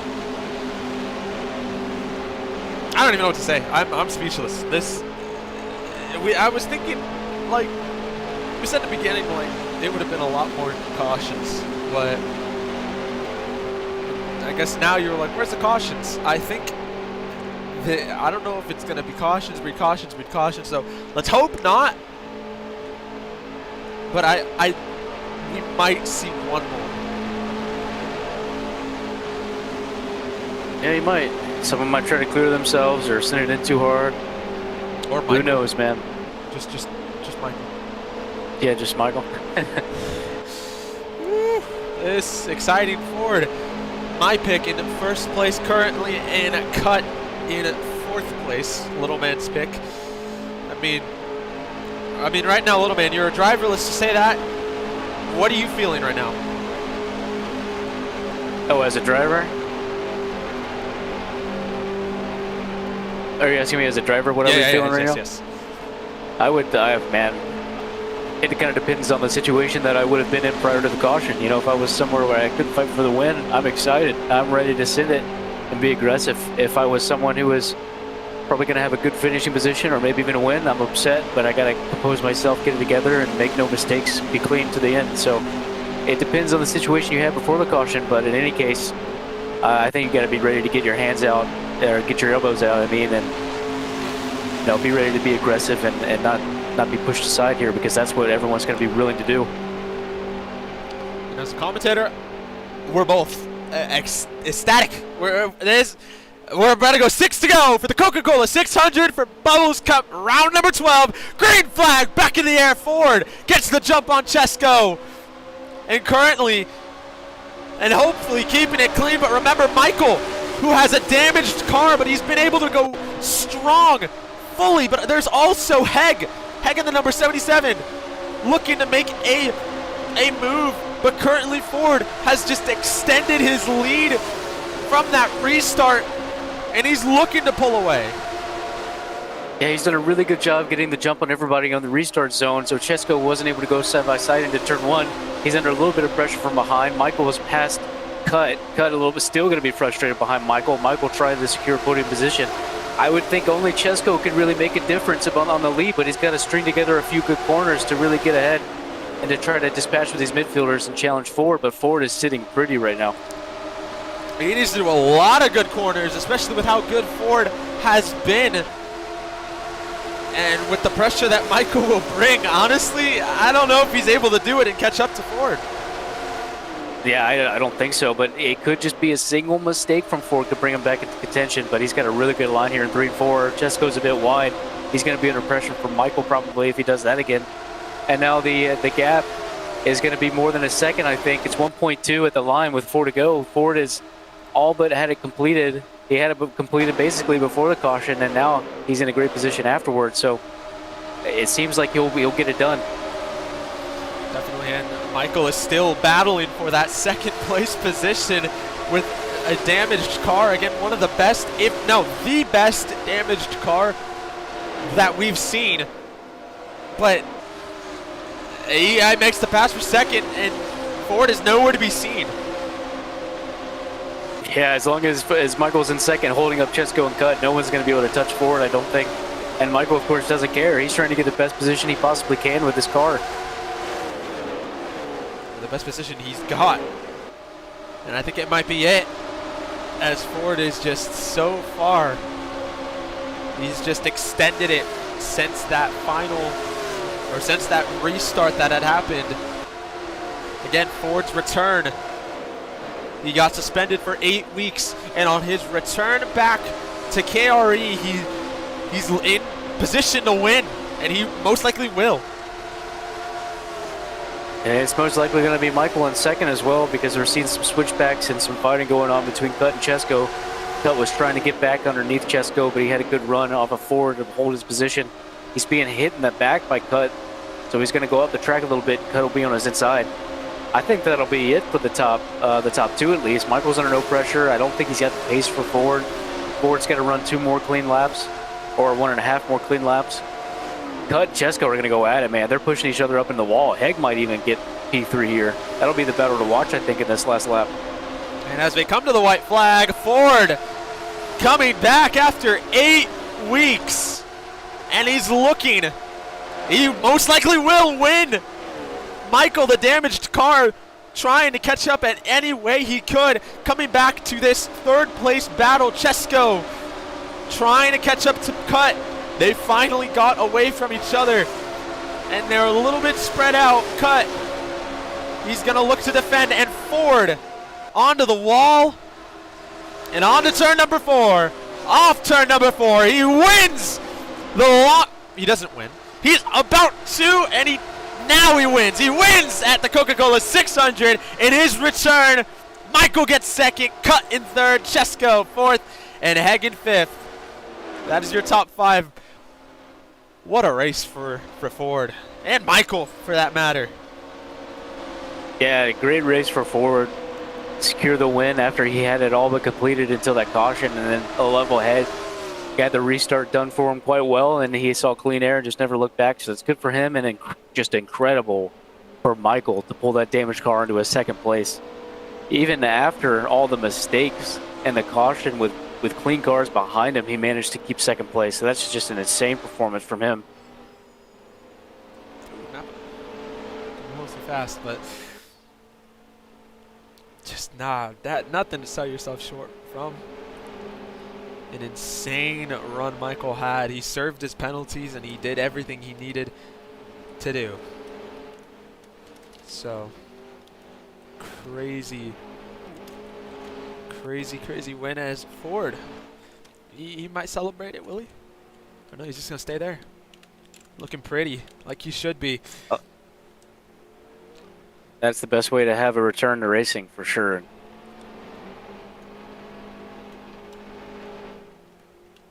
Is everyone going to the garage? Where did everyone go? Yeah, everyone has pulled into the garage entry. Heg's the only one left on pit road. Oh, I look ugly. Never mind. I'm not going out there. Okay. Well, awaiting drivers to join the VC, as I think I know who that one is. Ford, your return and debut back after that 8-week suspension. How do you feel? Man, man. You know what I'm saying, bro? I feel like honestly, I feel good, bro. I feel good. Like, it was a long, grueling race. We had drivers bleeding, like we had drivers all over the place. Um at the start of the race, I feel like my car was pretty good. I feel like I could keep up with, Cut, Bubble, Napa. But then I feel like as the race progressed, I feel like I kept learning, kept, taking in information. It went straight to the brain, and I was just, clocking in laps, just doing the best I can. Then those last few stints, I was just almost perfect. Well, no, let me chill. Let me chill. I was good. I was good, and I was able to battle with Chesko. Got the lead from him. I knew that was a key battle because I knew that's basically set up the rest of the race. Because whoever was gonna clear and get the clean air would pull away. They would have the fast pit stop and stuff, and I was able to get it done, which was really crucial.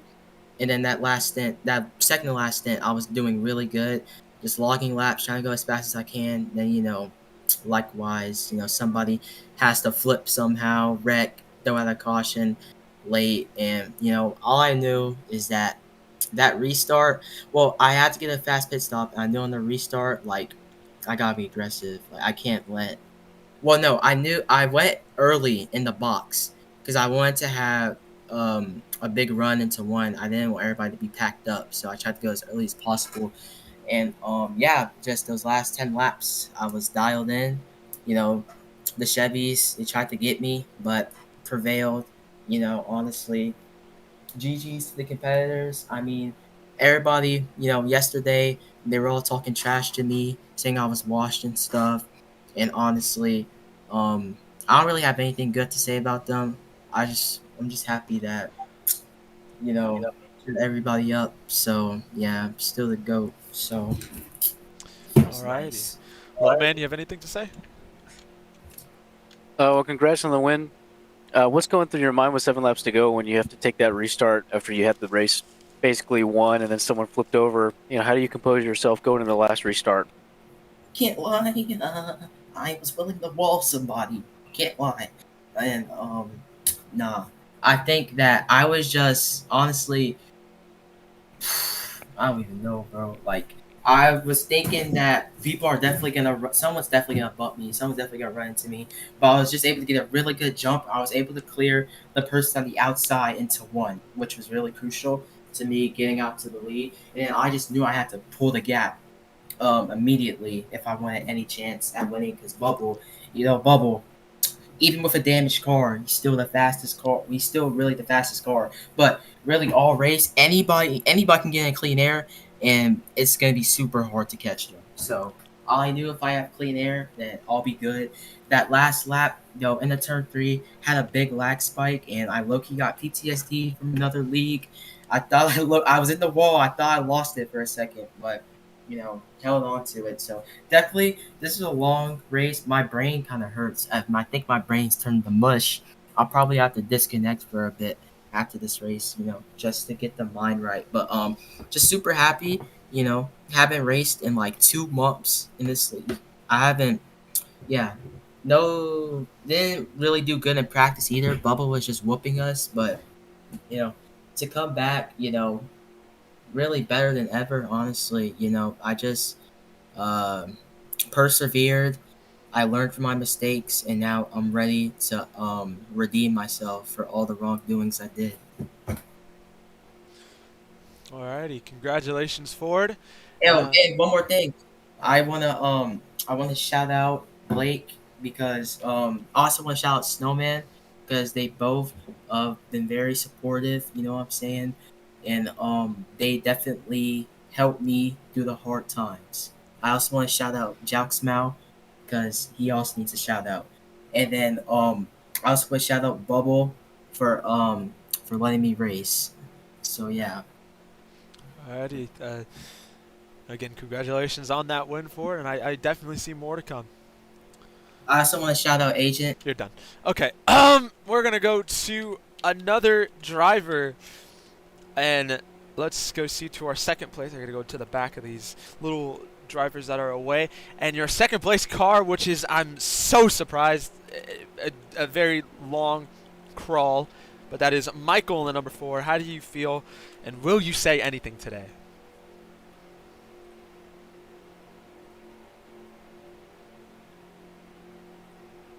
This bro's muted if he's trying to say anything. To third place, there's no cut. Fourth place is Chesko here. Chesko, no third. Well, great. Or fourth, I meant. Fifth place, that is Heg, I think. Heg, yep, Heg is here. He's not in game, but oh no, yeah, he is. Okay, Heg, how do you feel?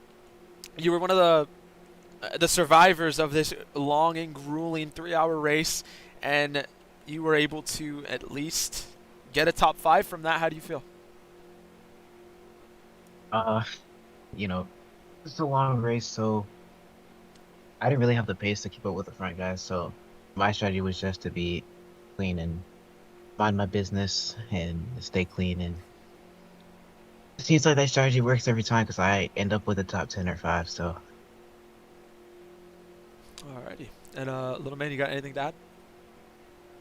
Have you been in any other race as long as this one? Because I think this is the longest race I've ever witnessed in Roblox. How long was this? How long was this race? 3 hours? 3 hours and like 17 minutes. I think the longest that would be behind this is the 2.4 Daytona race in IMSA. That's about it. You know, Heg, I think it could have been also MRCL, the Coca-Cola. You did that whole race, right? Oh yeah, I did do that. Yeah, whole then race. that was the longest. Okay, but congratulations on the P5. You definitely deserve it, Heg. Good luck next week, You- though. Thank Alright. you. And then we're gonna go to that's 6th place. That is Billy. Billy, you started in 2nd, and just after a long and grueling day, you ended up getting 6th, which you survived, which was good, but you did not get the thing I think you would have expected. How do you feel? Yeah, it was a really long race. I kinda screwed me over there with the last drive-through pits I had in late in the race, but I managed to finish in the lead lap. And honestly, this race was so long. I'm more than happy with this result, and thanks to Team Penske and Pencil and Printed for this race. Even though he finished P8, 16 laps down, but I'm still proud of the result here. Little man, you got anything? I think I would just ask, as far as the pace is concerned, did you feel like maybe the race pace wasn't, relatively competitive compared to what you had in qualifying? You think maybe people were discovering things as they went during the race and maybe you just lost some rhythm? Or can you walk us through how you fell back during the race? Nah, I honestly just feel like during the restarts I was like being a little bit too slow. Everyone was like kinda going super aggressive in the restarts compared to me, I feel like. And yeah, I was just losing spots every restart, and then when I was trying to catch up with the DRTR and all that, it was like kinda too late. So, but yeah, I think I had good pace in quali, decent pace in the race. But yeah, P6. I just think I ruined my own race there with the drive-through pits, but yeah, it happens, it's racing, so. Well, again, you survived the very long and grueling race out of 14 cars who ended up showing, but again, nothing to sell short of. Still 6th place, and you've been strong recently, so keep doing that. Congratulations, though. Thank you. Next, we're going to Napa. Napa, your 7th place finish now at Napa. A lot of things happened to you today, and things that you probably would not have liked, and you definitely didn't like. How do you feel? But I don't know. It's like this is a long race. Kind of tired. Me and Robloxian kind of worked things out back in the trailer, so don't see any beef between me and Robloxian the next couple of weeks. But yeah. Alrighty, little man, anything? I don't think I have anything for you, Nava. I'm just glad you stayed in the race even after the wreck happened and got some points. I think people easily want to quit after they have something like that happen. So just say good on you for sticking with it, finishing out what will be the longest race of probably any series we have here. Good job. Thank you. And then we're gonna go to final review of the day. That's printed in the number 7. Printed, how do you feel? What a long and grueling race, and you were the flipped car at the end that kind of messed everything up. Well, no disrespect to that, but I have no clue what happened. I just heard Little Man screaming that there was a flip. So explain to us and also give your thoughts about the race. I mean, the flip was totally unplanned. I mean, nobody plans to flip. I just thought it up way too early and saw that I was gonna hit the wall too late. Then, yeah, next thing you know, I hit a wall pop and I'm sliding on my roof. And then, yeah, it's not what I wanted, but I was 16 laps down anyway, so couldn't really care less. But I mean, the race was okay. I mean, I felt like I had pace for maybe a top 5, but I mean, yeah, I just had to do something in the middle of the race. Put me, 15 laps down, so yeah, that kind of just put an end to my race. Probably put an end to something that probably could have been good result, but I mean, I'll take a P8. It's a points finish, and yeah, I mean, hopefully we can get more in the future. Definitely, especially with that beautiful scheme. Little Man, anything to add? Yeah, what was the thing you had to do? Bring you down 16 laps. Oh, my nose is bleeding, and then I had to go help my parents or something. That's what Ford was mentioning. Okay. Yeah. Well, I mean, you did have a strong showing. I think if you didn't have to do anything and you didn't have a nosebleed, you probably would have had a solid 5th place, maybe potentially, and maybe more. But you never know. And that's racing. But congratulations to at least surviving and staying in there, even if you were laps down. But it was still strong surge. Good job. Thank you. That shouldn't be it. There's one more. It is 4th place, Chesko. He's came back. How do you feel, Chesko? Tired. Hopefully never have to do that again. Actually, I'll walk my right now, so yeah. Hi. Alright. Little Man, anything to add on to that? I don't know if I have anything. Just Joe in the 4th place. I felt like you adapted pretty well and was finding pace later on. I do have something about the battle with Ford. That was probably one of the better battles we saw all race long. But what was your strategy being side by side with Ford that whole time? Did you think you could ever really clear him and gap him? And how were you maintaining your position with him? I mean, honestly, bro, we're just having fun, right? Like, when you're side by side, you're both getting clean air, so neither of you are really losing anything, which kind of allowed both of us to pull away from the guys behind us. But unfortunately, just strategy, some luck today just didn't go my way, so good race, though. Alrighty, and yes, nothing to sell yourself short. Again, congratulations on that 4th place, Chesko. It could have been better, but you're getting close. Really close. Anyway, that's that. Little Man, 30 seconds. Oh what? my gosh! What? What? Where's my interview, bro? I said interview me last, and boy tripping, bro. I didn't see that. You know what? At least you're there. What do you mean? You didn't see it? I said it verbally. You tripping, bro?